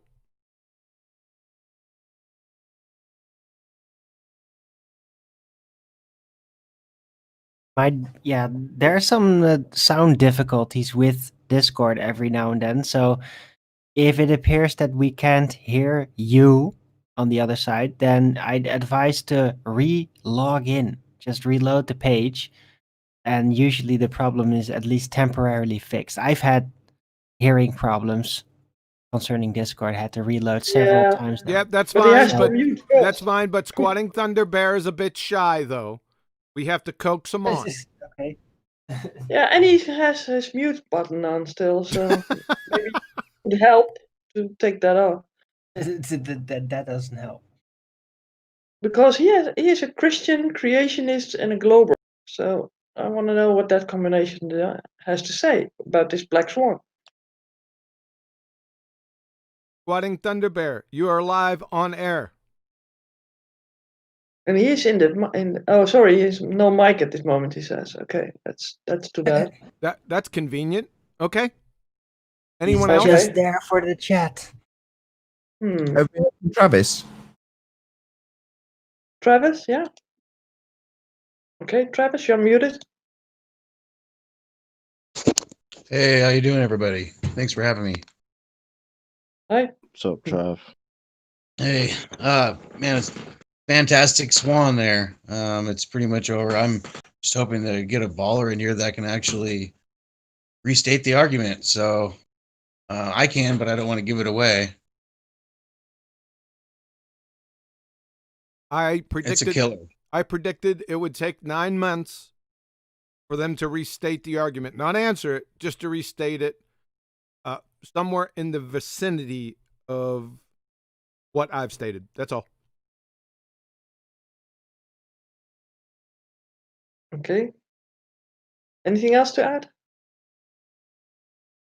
I'm like I said, I'm really familiar with the argument. I think it's just a home run, just like air pressure, right? Yeah. I just really want to see a baller try to take it on.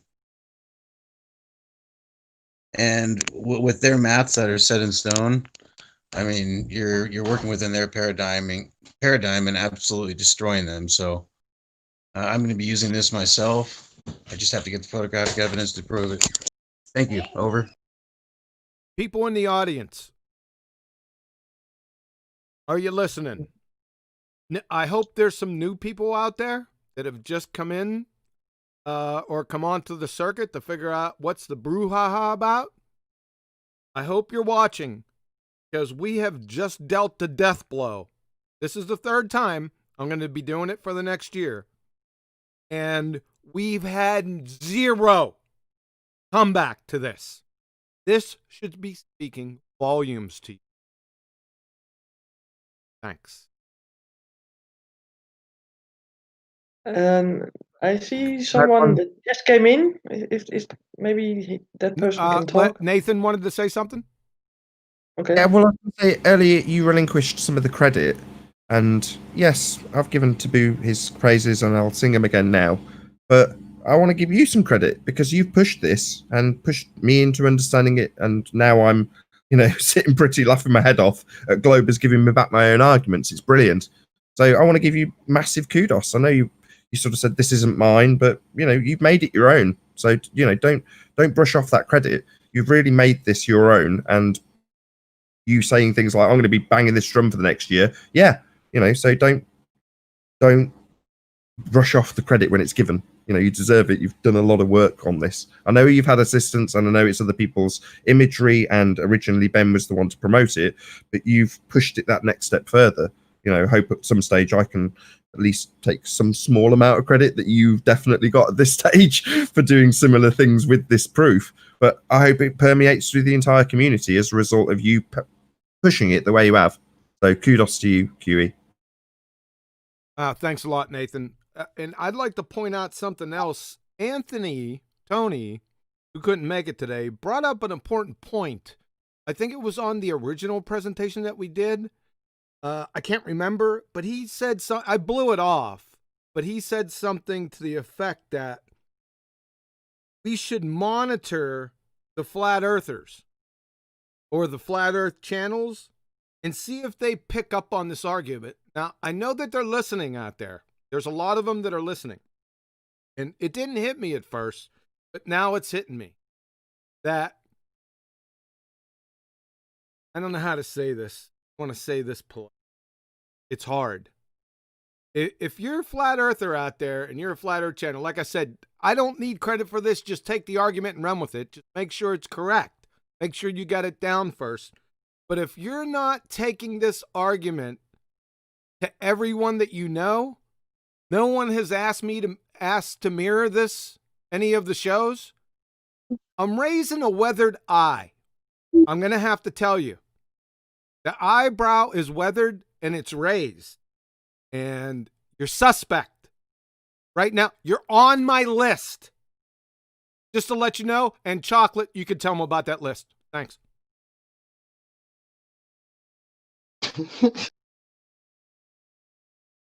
Yeah, man. This is a devastating argument, and everybody should at least have this at the ready to just lay it on them. Because again, they have no comebacks to this, and the ones that we've heard, I mean, they are ridiculous. So yeah, it's done. Betty. Yeah. I'm going to mute the next guy. I think it's a new one, Kelsier. I don't know of Kelsier. I don't know if that person is a flat earther or a glober. That's okay. Go ahead and You state are your muted. name. Kelsier, you are live on air.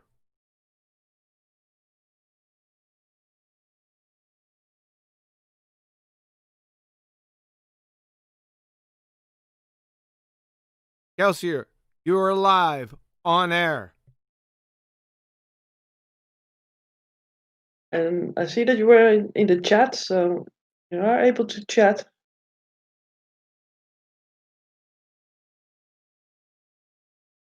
I don't think that much sound is coming out. Okay. Then we go on to the next one, and that's JJ. Maybe that person has something to say. You are muted. JJ from Good Times. I don't know, but he is a glober, so he might have something to say. JJ. Dynamite. Yeah, I thought, you're aging yourself there, 10th. JJ, you are live and on air, sir. If you didn't catch the instructions before, no ad homs. Try to keep it polite, keep focused, claim, and then support, or if you have a question or a comment. Please, sir.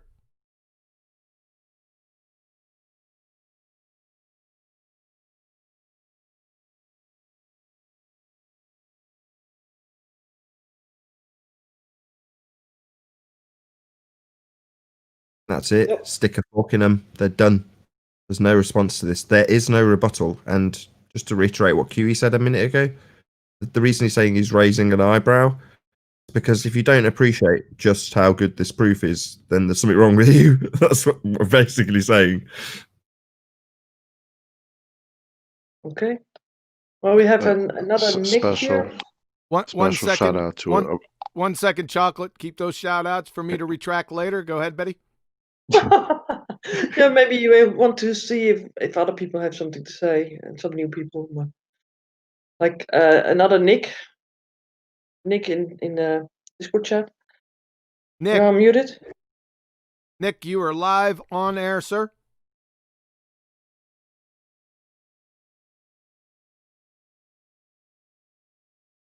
The mic is yours, Nick. You are live on air, sir.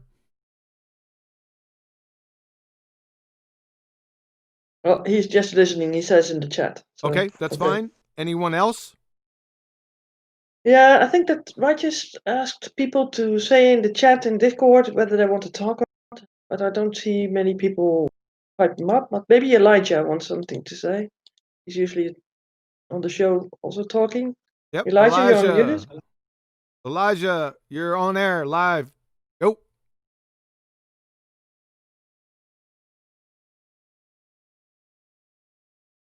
Also listening. Is that the same Elijah that we were considering doing a GoFundMe for a new mic? I think so. yeah, that's me. What's up, guys? Hey, no, I'm just sitting sir. back because thank you. Yeah, no, I mean, I've been around Discord, I've been around the YouTube chats, and nobody's really addressing the actual question at all. They're just well, I think this could be going on, and then there's this picture and this video over here that's completely different. All of these other things, but no addressal of the actual issue. So I feel good. Thank you guys. They're over there like, look at all these white swans we got, bro. Got mad white swans for you. Not addressing the fact we got a black one right here, guy. Like, hi, how you doing? Well, ignore the black swan. All of them are white. Just ignore that black one. Shoot it. They're racist. Well, guess who's coming to dinner? Who? You don't have to. I mean, just so there's a different analogy, just tacked onto the end. You could do it with cars.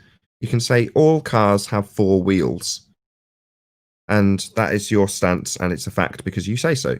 Now I've only got to present one 6-wheeled F1 car. One, say no, not all cars have 4 wheels. You only need one car that doesn't have 4 wheels to disprove the assertion that all cars are 4 wheels. Now, in this example, the cars with 4 wheels is a physical horizon. It's just that simple. You only got to demonstrate once that it's not physical to debunk all claims that you have a geometric horizon. It's the end of the argument. There's no response because their usual looming doesn't work. You can't loom the horizon above the horizon. It violates the law of non-contradiction. So they're screwed. And their only rebuttal is to say, well, maybe the horizon is just apparent. You go, yep. Welcome to Flat Earth should be your response when they say that. Yeah, we did have a record amount of welcome to Flat Earth sayings to these guys the other day. Because it's like, yeah. Yeah, it went out today. It went out a few hours ago. So, yeah, absolutely. I think there was 4 in one show that ended up reciting back our position to us as a defense and us having to say, welcome to Flat Earth. That's our argument. Hey, I think Nathan Thompson's in here. Good, Nathan? Nathan, what's good, man?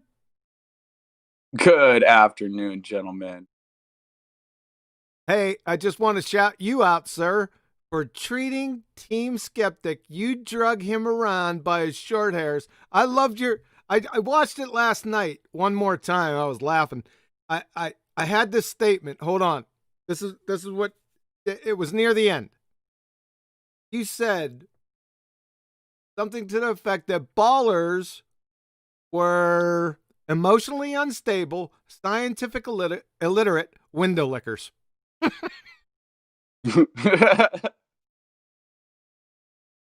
Kudos. The mic's yours, sir. Yeah, he's just a double speaking clown. I mean, he said that the Earth rotates under sniper bullets, but it doesn't rotate under anything else. And the argument was, I have a sniper. I have a sniper on the internet. Yeah, well, we have snipers too, and they're not taught to the new Coriolis every time they're repositioned to a new Marine base or Army base. I mean, this idea that Earth would rotate under bullets, but not everything else. And it was funny because I actually threw my water bottle in the air during the debate, and he said that the Earth rotated under my water bottle. So, it's like... He did say that, yeah. Gosh, dude, come on, guys. They're just so clueless, It's kind of pathetic, But while I have the floor, I just want to say I'm a Patreon of Quantum. I'm a Patreon of Nathan Oakley. Support what you like or it goes away. And so I love everything you guys do. Thanks for having me on. And if you guys are on Facebook, join the official Flat Earth and Globe discussion. Yes, sir. I did. Go ahead, Nathan. Sorry. Go ahead, Nathan Oakley. Sorry. Said, thank you, Nathan Thompson. Really appreciate your support. It is much appreciated. Nathan Thompson. What do you think about the Black Swan argument? Do you have any thoughts on it? Have you gone over it yet? No, I haven't gone over it. I just jumped on the chat. I was getting my car aligned. So I haven't heard the Black Swan argument. Sorry, guys. That's okay. I will send it to you immediately. Yeah, but he has one too. I think that he has also an observation of 123 miles, I think. The San Jacinto? That was the infrared shot? That's correct. Yeah, it's a good one. That's amazing too. Yep. Hey, Quantum, I want to know what you think about this. He kept bringing up refractive index, but what if I just talked about the world record microwave repeaters, 150 miles across the Mediterranean? I mean, those can't be refracting around over a mile of curve. Nathan, sir, I would drop the black swan right on top of his head. All right, I'll check it out. Check it out, man. It's killer, dude. They can't get out of it. There's nothing that they could say. Thanks.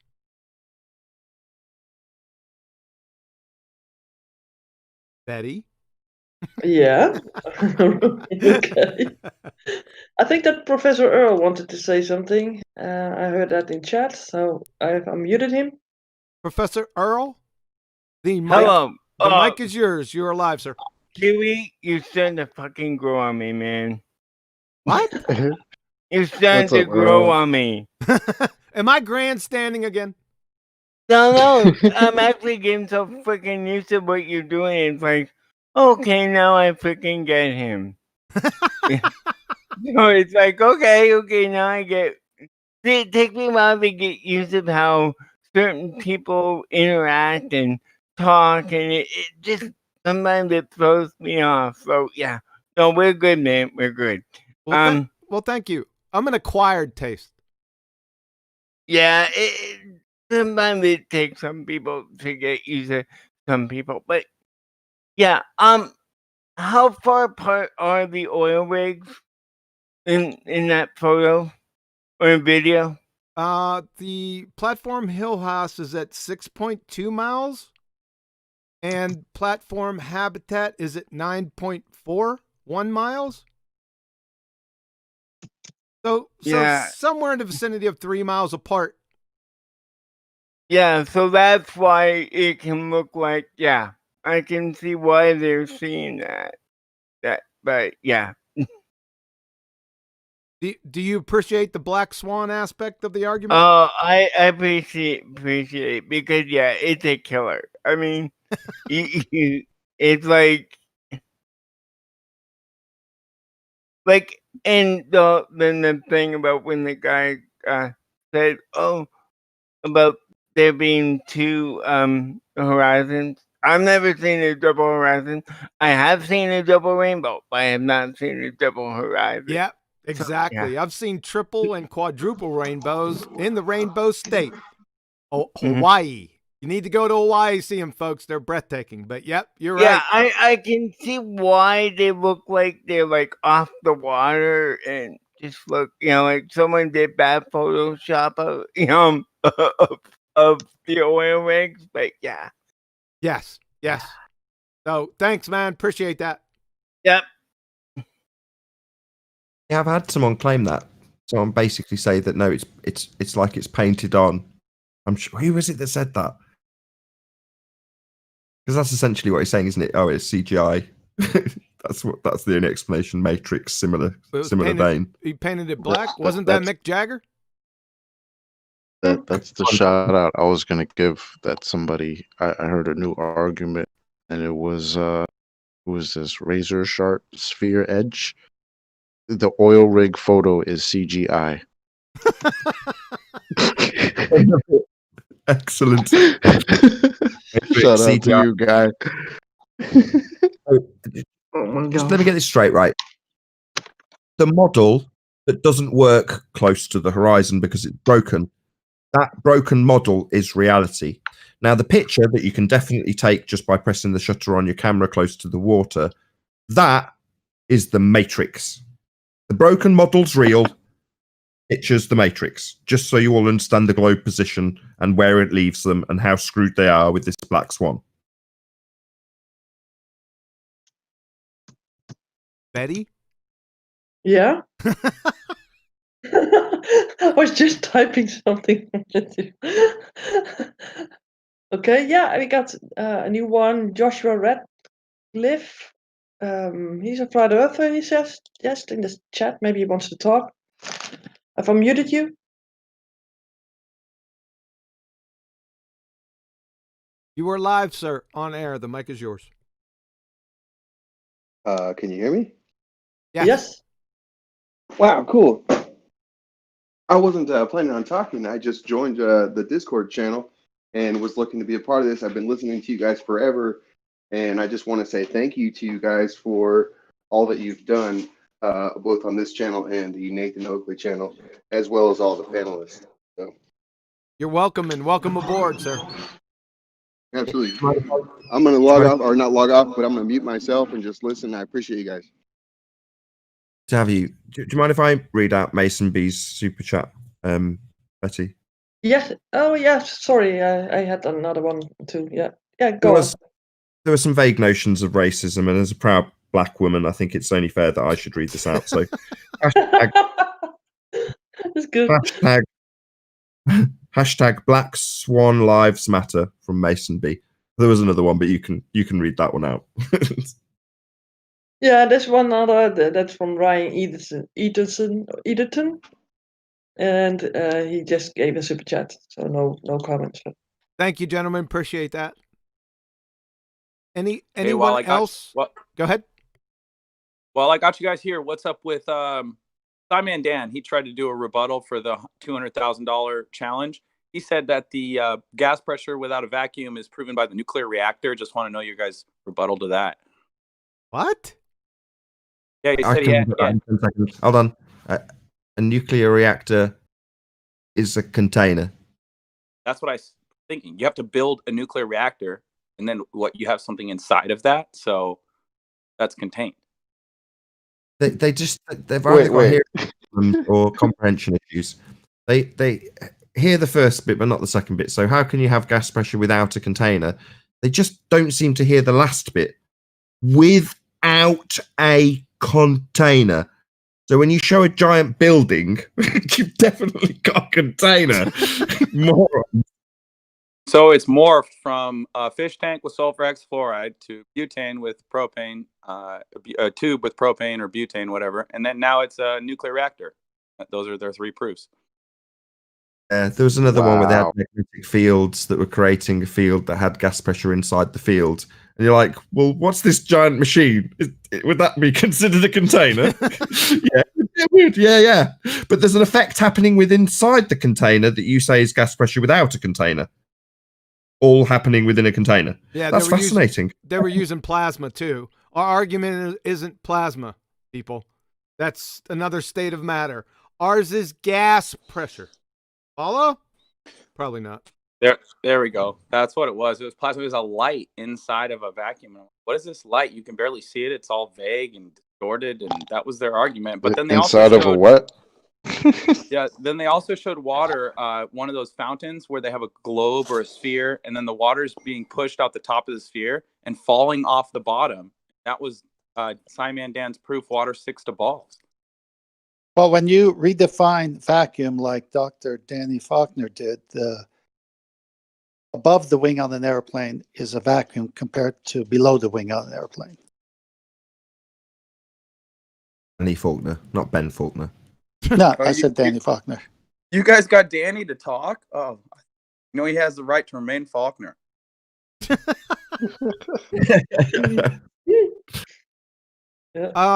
No, we didn't get him to talk.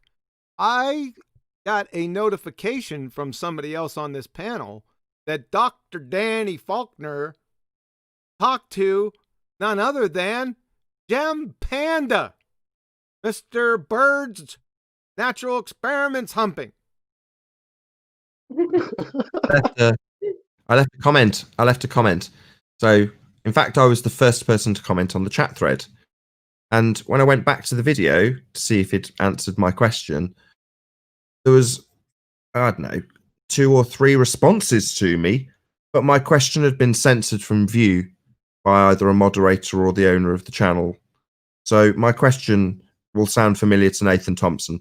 I asked him, how can you have gas pressure without a container? Censored from view. The responses, they were allowed. One of which was from the M. Stone guy that knocked your hat off. And he was talking about how Nathan Oakley thinks the second law of thermodynamics violates space. Now that reply that remained, which was enough for me to show that not only had my comment been censored from view, but also that that comment hadn't been addressed, but only by the chat feed.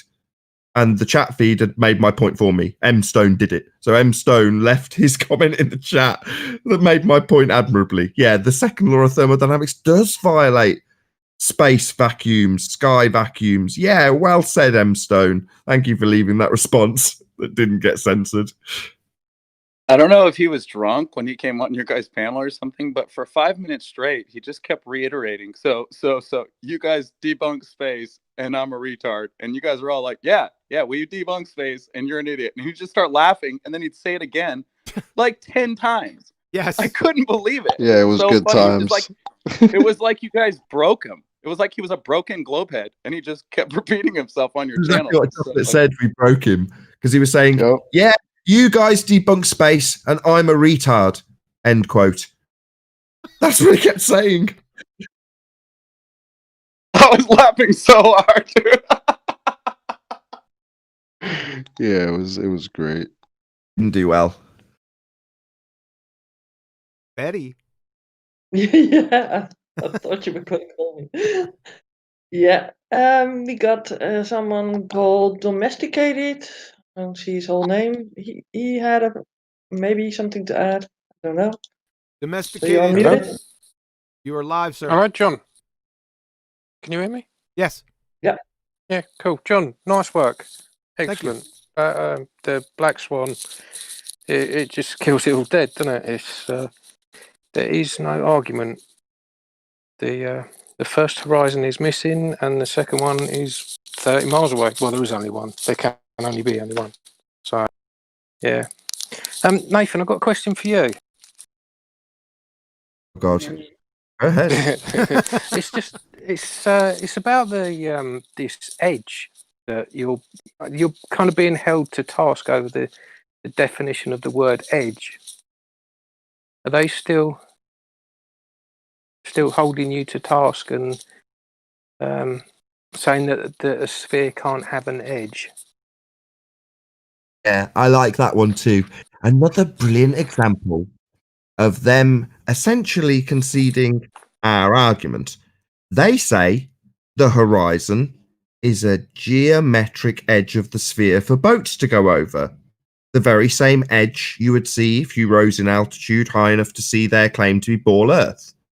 What you're seeing is the edge of it. Now, as you descend, that edge becomes your geometric horizon.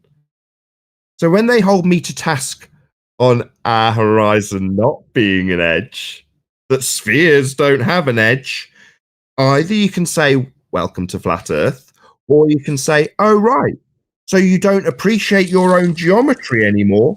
Boats aren't going over the edge of the sphere to be obscured by that very same edge. We don't have that.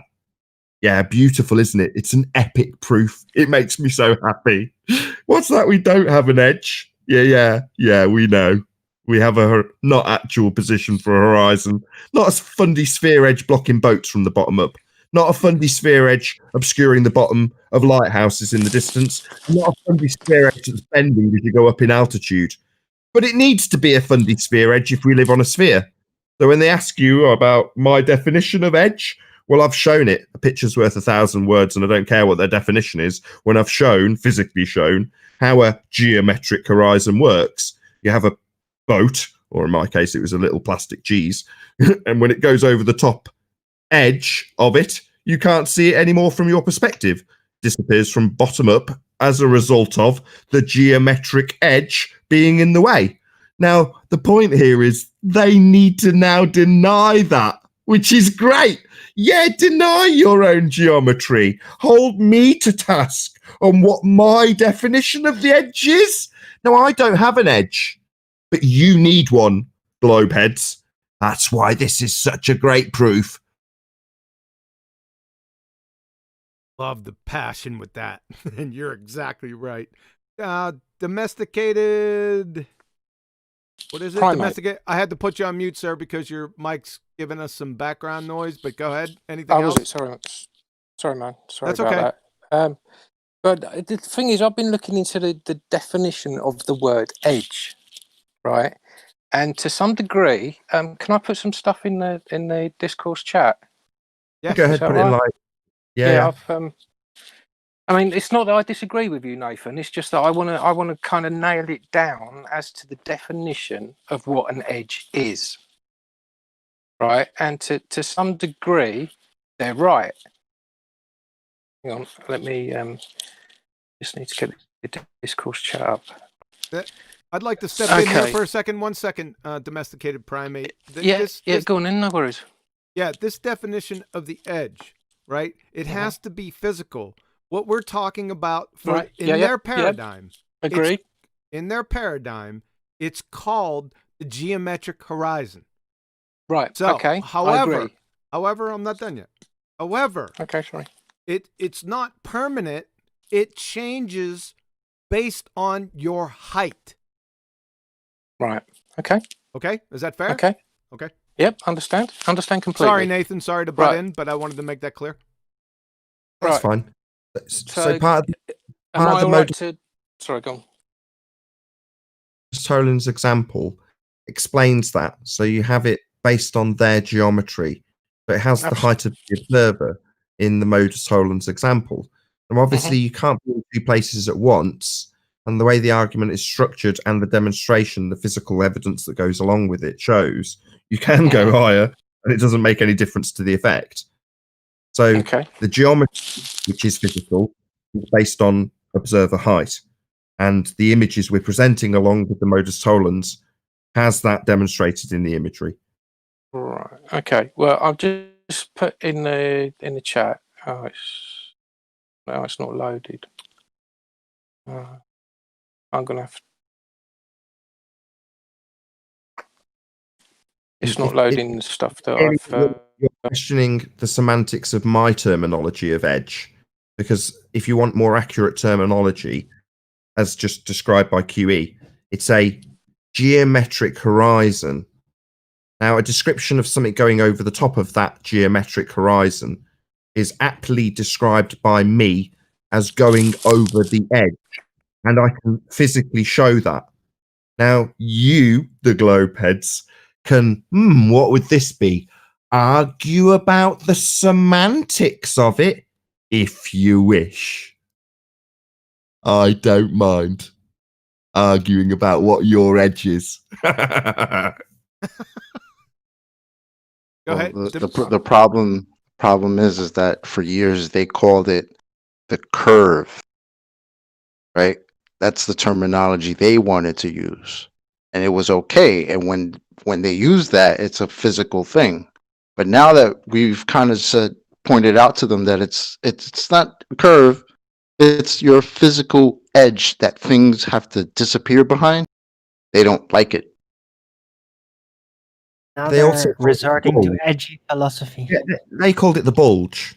Well, bulge? What the hell's a bulge? You know, that's got many different connotations. But when they labeled it bulge, apparently that's fine. Me calling it an edge, when physically describing things going over the top of it, the leading edge that you can see from your viewpoint, that's accurate. They just don't like it. You know why they don't like it? Because up until now, they've charged us with an edge.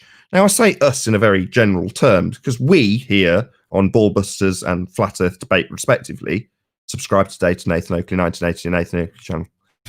We do not have a model that we reify. So we don't have what some accept into their own fold as their model as a flat earther. Now, their model as a flat earther has an edge. So we as flat earthers collectively get asked about boats going over the edge of our reified model that we've been given. Foist upon us, I would say. Well, I reject that model. So does everyone else here. I know that for a fact. I don't even have to ask. Because we don't reify models here. But the people who hold up that straw man, that some do hold dear in the flat earth community, that model, the flat earth model, has got literally pictures of boats going over the edge of it. Why is that? Well, it's because in reality, an extremely weak part of the geometric argument for an earth sphere falls apart at the edge. the point the boats are supposed to be going over, the point that's supposed to be obscuring land in the distance, the point that's supposed to bend as you go up in height. That's your geometric horizon. So you may not like the term edge, but I absolutely and intentionally have used that word because it's a word you've used to claim our strawman model has boats going over it, when in reality, you've got boats going over a not actual location that you need to be an edge. You don't have to like it.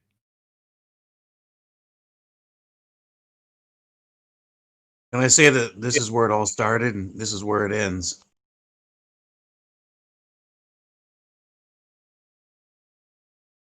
Can say that, yes.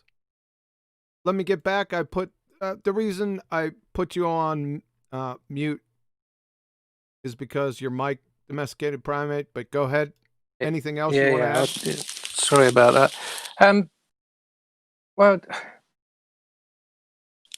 I can see their point that an edge is a square or a circle. A sphere is a three-dimensional shape. Okay, and the point at where that three-dimensional shape rolls off over the horizon, for them, they determine that as their edge, right?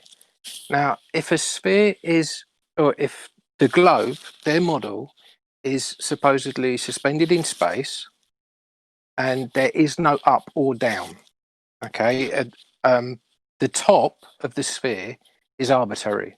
Yeah, that's kind of what they say, isn't it?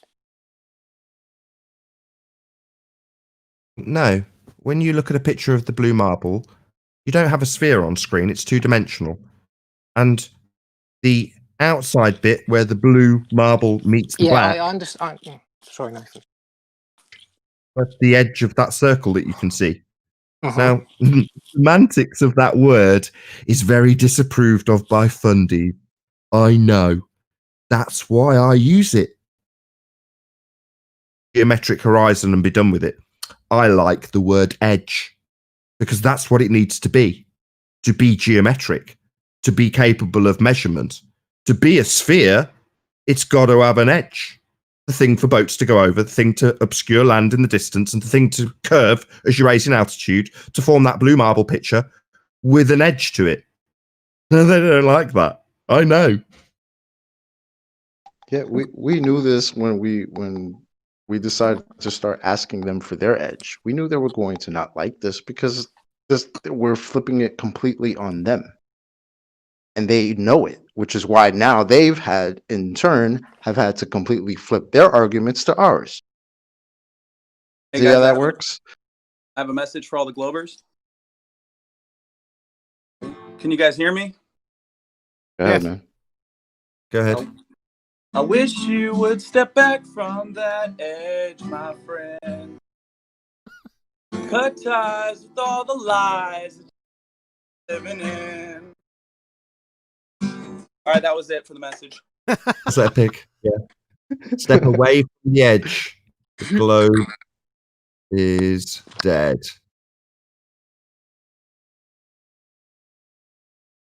Nathan, can I get a word in edgewise on this?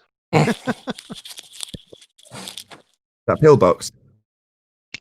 So I opened up my medical encyclopedia to investigate this word edge to see if it said anything different. It says a margin as its first definition. I didn't really like that much, so I just typed in the word on Google and it says the limit to an object.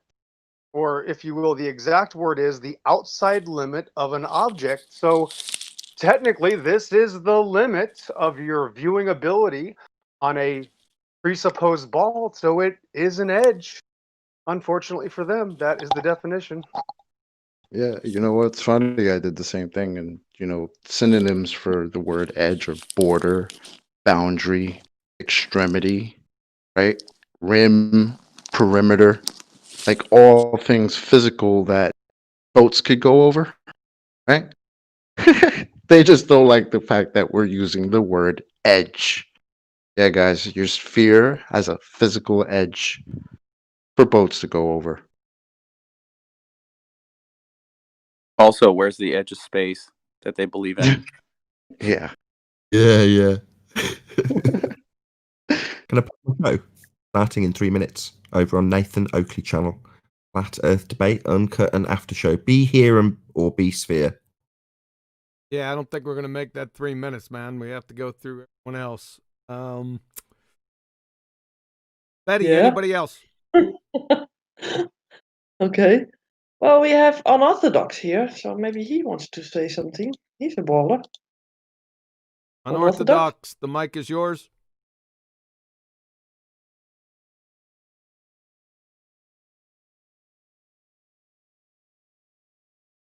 Unorthodox, the mic is yours, sir. Already heard his argument if you want to put it forward. You can also please see Unorthodox's toe tag under my playlist. Quantum Eraser channel. Okay. I'll just do it for him. Refraction! Okay, so that's not gonna happen. Let's see, who else do we have here? Robert Kin. I unmuted you. Robert Kin, sir, the mic is yours.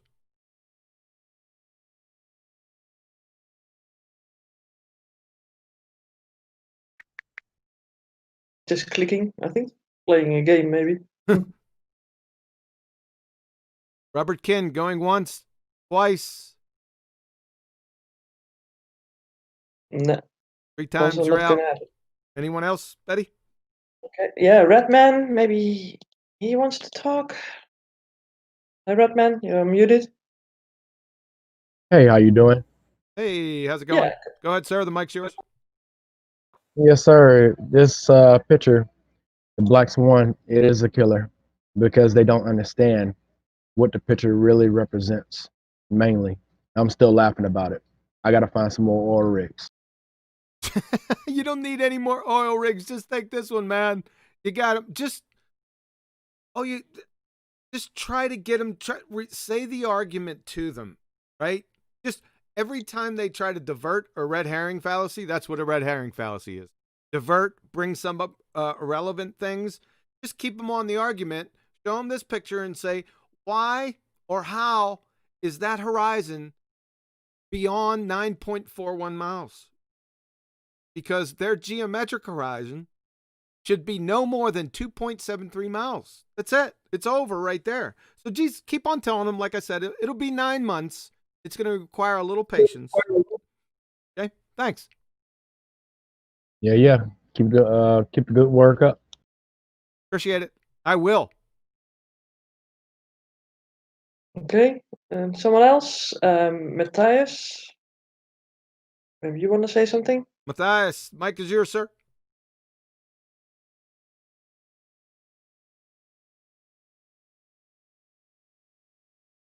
Yeah, thanks for having me on.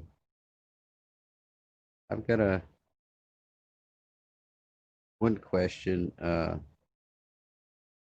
Is there any way possible that we could have Earth,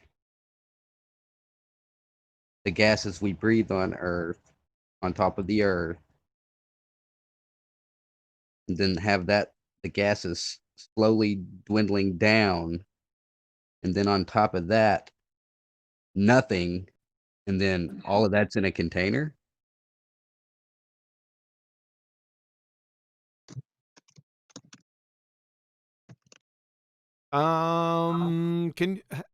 Can you repeat that one more time? An ether argument. Is there any way possible? Okay, like I'll try to put it in layers. Bottom layer is earth and water. On top of that, you have the oxygen we breathe, and then have that gas pressure slowly dwindling down to nothing as you rise in altitude, and then nothing on top of that, and then have all of that in a container. It can't be nothing. It's got to be got to have pressure, right? It can't be pushing on nothing. I guess what I'm asking is, can we have pressure gradients inside of a vacuum? No. Okay, thanks. Yeah, that's against the second law of thermodynamics. You can't have the gas will fill the available volume given to it. That's it. So it can't. No. The analogy I use is, could you have a car tire rim with a gas pressure gradient around it without the car tire in a vacuum? Yeah, you can't. Thanks. That's a good one. Fans from people trying to give you a justification for the ether. So is it false equivalence? So they say, well, we've got a container. Yeah, that's all good. We've got a dome. This is from flat earthers that think we have an ether. Then the gas pressure dissipates. They essentially parrot off the globe head's argument for the dissipation up to nothing. But then they have a dome over it. They're like, well, no, you still have entropy. Gas would still fill the space. You're not going to have a dissipation down to nothing inside a container. And it makes no difference. You can't have vacuum at the top of it, basically. That's impossible. The gas would fill the space. Yes. Betty. Yes. We got a new person here. It's called Lil Board. Flat Earther. Lil apparently. Board. Mike's yours. Hey, man. Hello. Hello. Yeah, now the Earth is definitely flat, mate. There's no doubt about that. I mean, look at the land we're standing on. It's flat. It's not really curved, is it? Do you know what I mean? I mean, there are some arguments that can go against the Earth being flat because, like, mountains and shit. Well, it's, pardon my French. You know, the Earth's flat. There's no way that it's round at all. Any thoughts on the Black Swan argument? Sorry, what was that? Sorry. Any comments on the Black Swan argument? The presentation was devoted to that today. Nigger. Thanks. Eddie? Yeah. We got M1 here. Maybe he wants to say something. M1, the mic is yours, sir. Or ma'am. Hello, everybody. Thank you for having me. I just want to say this is excellent. I've shown a few people this already, and you can see the moment I show them, it triggers in their head that it's real, but then their cognitive dissonance comes through, and they start trying to make excuses and explanations. But this is an absolute kill shot. The globe is dead. I'm telling everybody about it. Thank you, sir. That's exactly what I want you to do. Every flat earther, take this argument, pass it along.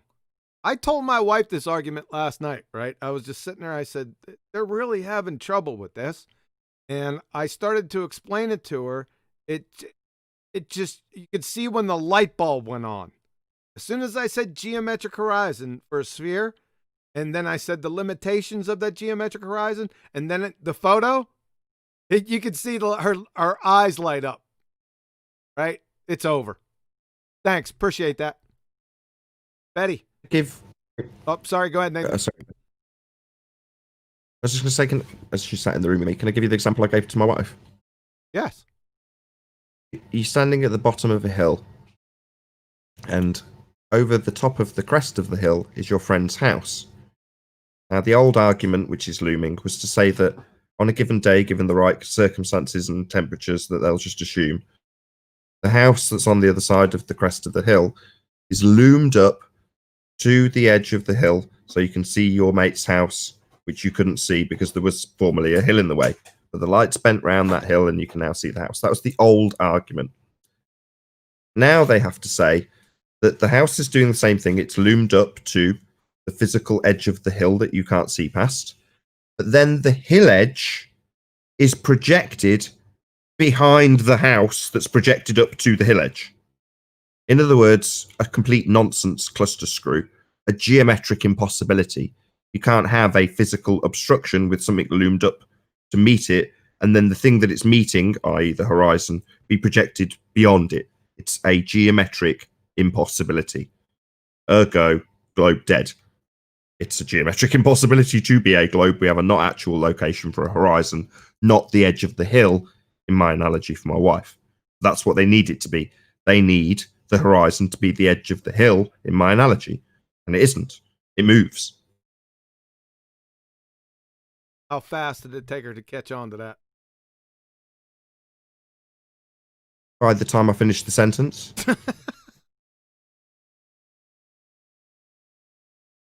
Thank you. Any other testimonials?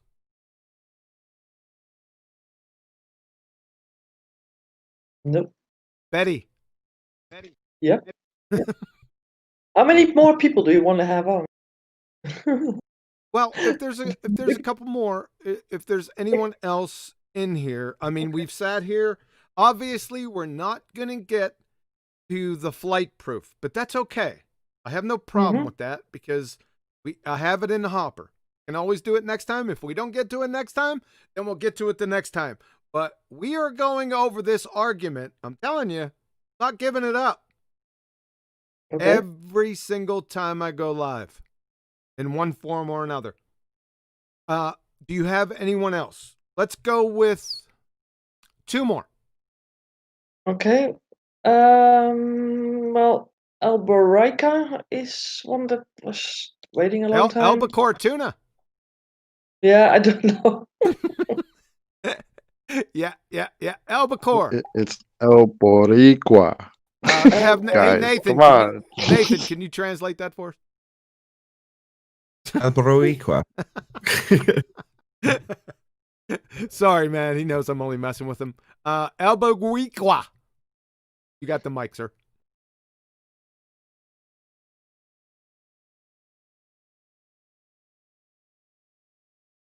You're too low for us here. 1 second.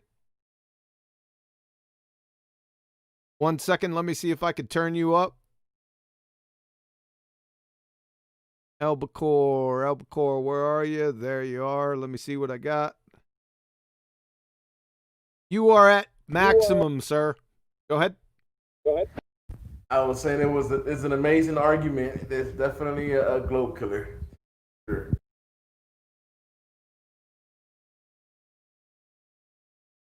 Thank you. Okay. Well, Quantum Eraser, if you don't mind, I'm going to be filling in here for Ken Hovind. He declined the invite for some reason. I can't figure out why. But we do have some Christians that are greatly deceived out there. He is probably the biggest so-called truth or Christian preacher that is absolutely on the wrong end of this argument and is suffering for it greatly. But you're not going to believe this. He literally used to say the earth had a container, and after the flood, it went away. He literally calls it a crystal and canopy. He says, I don't know how thick it was, but it existed in the Bible. Then after the flood, it was gone. So he literally used to believe in some sort of firmament and now says it's no longer there. So you can still be a baller and apparently think the earth is a ball in space and have some sort of container, but then it can just go away and you won't notice. Yes, I'm familiar with that argument from back in the day. It wasn't Ken Hovind that came before him. The crystal canopy and it was made of ice or something, and that was what was mainly responsible for the flood. Yeah, I know it. They just made it up. Yeah, exactly. Walt Brown, I believe, was the original That's creator. exactly who it was. Yes, sir. Good. Hey, anything? Shout out to Paula, Knowledge Scavenger. I'm done. Thank you. So, any comment on the Black Swan argument? Yes, very important. So the Black Swan argument is being discussed right now on the Nathan Oakley channel. So be here or be here if you're watching live now on Quantum Eraser channel. It's premiering right now. Links in the chat box. Okay, we're going to go ahead and round out now. Betty, is there any admin? Yeah, there is a super chat from Neo the One. Funny. For the Black Swan and the family, he says. So you get couple of SEK. I don't know what kind of money that is. Thank you, sir. Oh, that's from the one. Yeah, he's from Bulgaria. Am I correct? Oh, okay. Yep. Hey, thank Could you, be, sir. yeah. Appreciate that. So we're gonna go through all the ball busters. Paula, final thoughts. Paula's gone. He had to do something, so. Okay. Go, Betty. Can you go down? I can't see the list all that well here. Can you I go think that right? Arwen is first. Okay. Arwen. Oh, yeah. He's still here. Yes, I'm still here. Final thoughts, sir. Yeah, this is another cornerstone. It's another foundational argument we got. Oh, we got so many by now. It's just, yeah, but we're getting a whole collection of it, and the collection is expanding, and this is the latest one. It's, yeah. The horizon is not a sphere edge, it's an optical effect, and the photograph, yeah, proves that. Black Swan. Thank you. Chocolate, final thoughts, sir. Yeah, I want to say that like again, kudos to you for taking this and pointing it out, because I think, I mean, these observations, so many people out there have all these observations that will say the same thing and probably worse, right? But it took somebody to look at this particular one and say, hey, look, we have this one right here that debunks everything that you guys say, right? And now there's an entity around it, right? Now it's got a name. It's the Black Swan, and now people can just say that and they'll understand exactly what we're talking about. That, yeah, you've got all these other observations, but just look at this right here. This absolutely destroys your globe immediately and fast, and you have no rebuttal. And it's almost like it's not just an argument now that's got a name to it.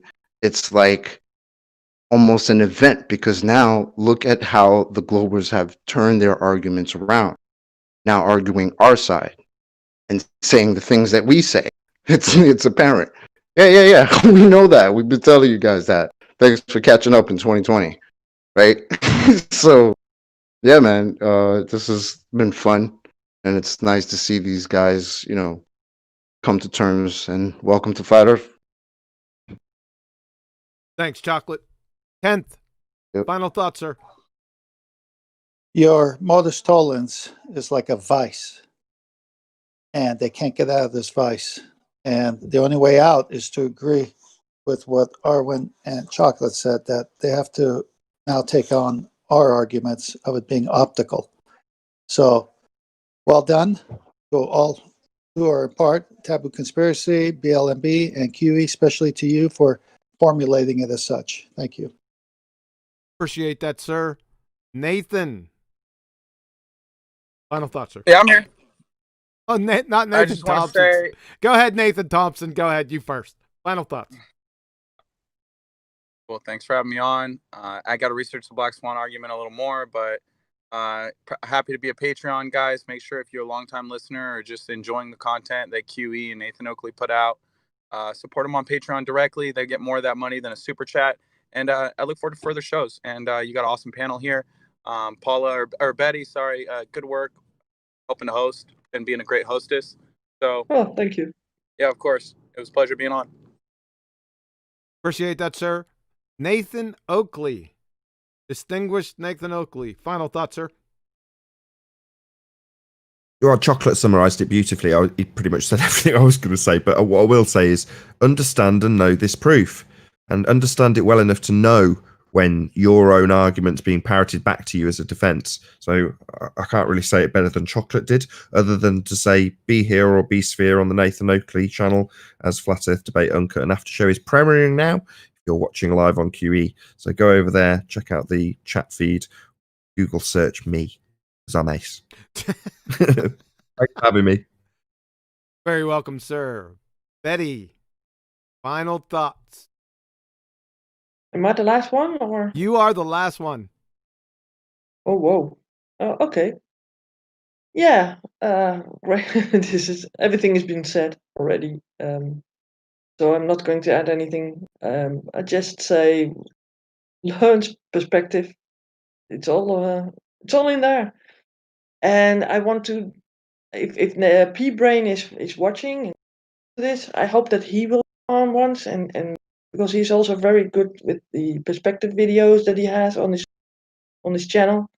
I hope that he will one time be on here so that he can do a presentation, or maybe one of his videos that he explains a little bit about those, because he did some great jobs also explaining things, and that's what I want to add. That's the only thing. Thanks, Betty. Thank you. All the ballbusters, everyone who participated today. Listen, take this #1 ball killer, the Black Swan, to everyone you know. Do it for the truth. This is the right thing to do. Take it to him. We'll see you in 2 weeks.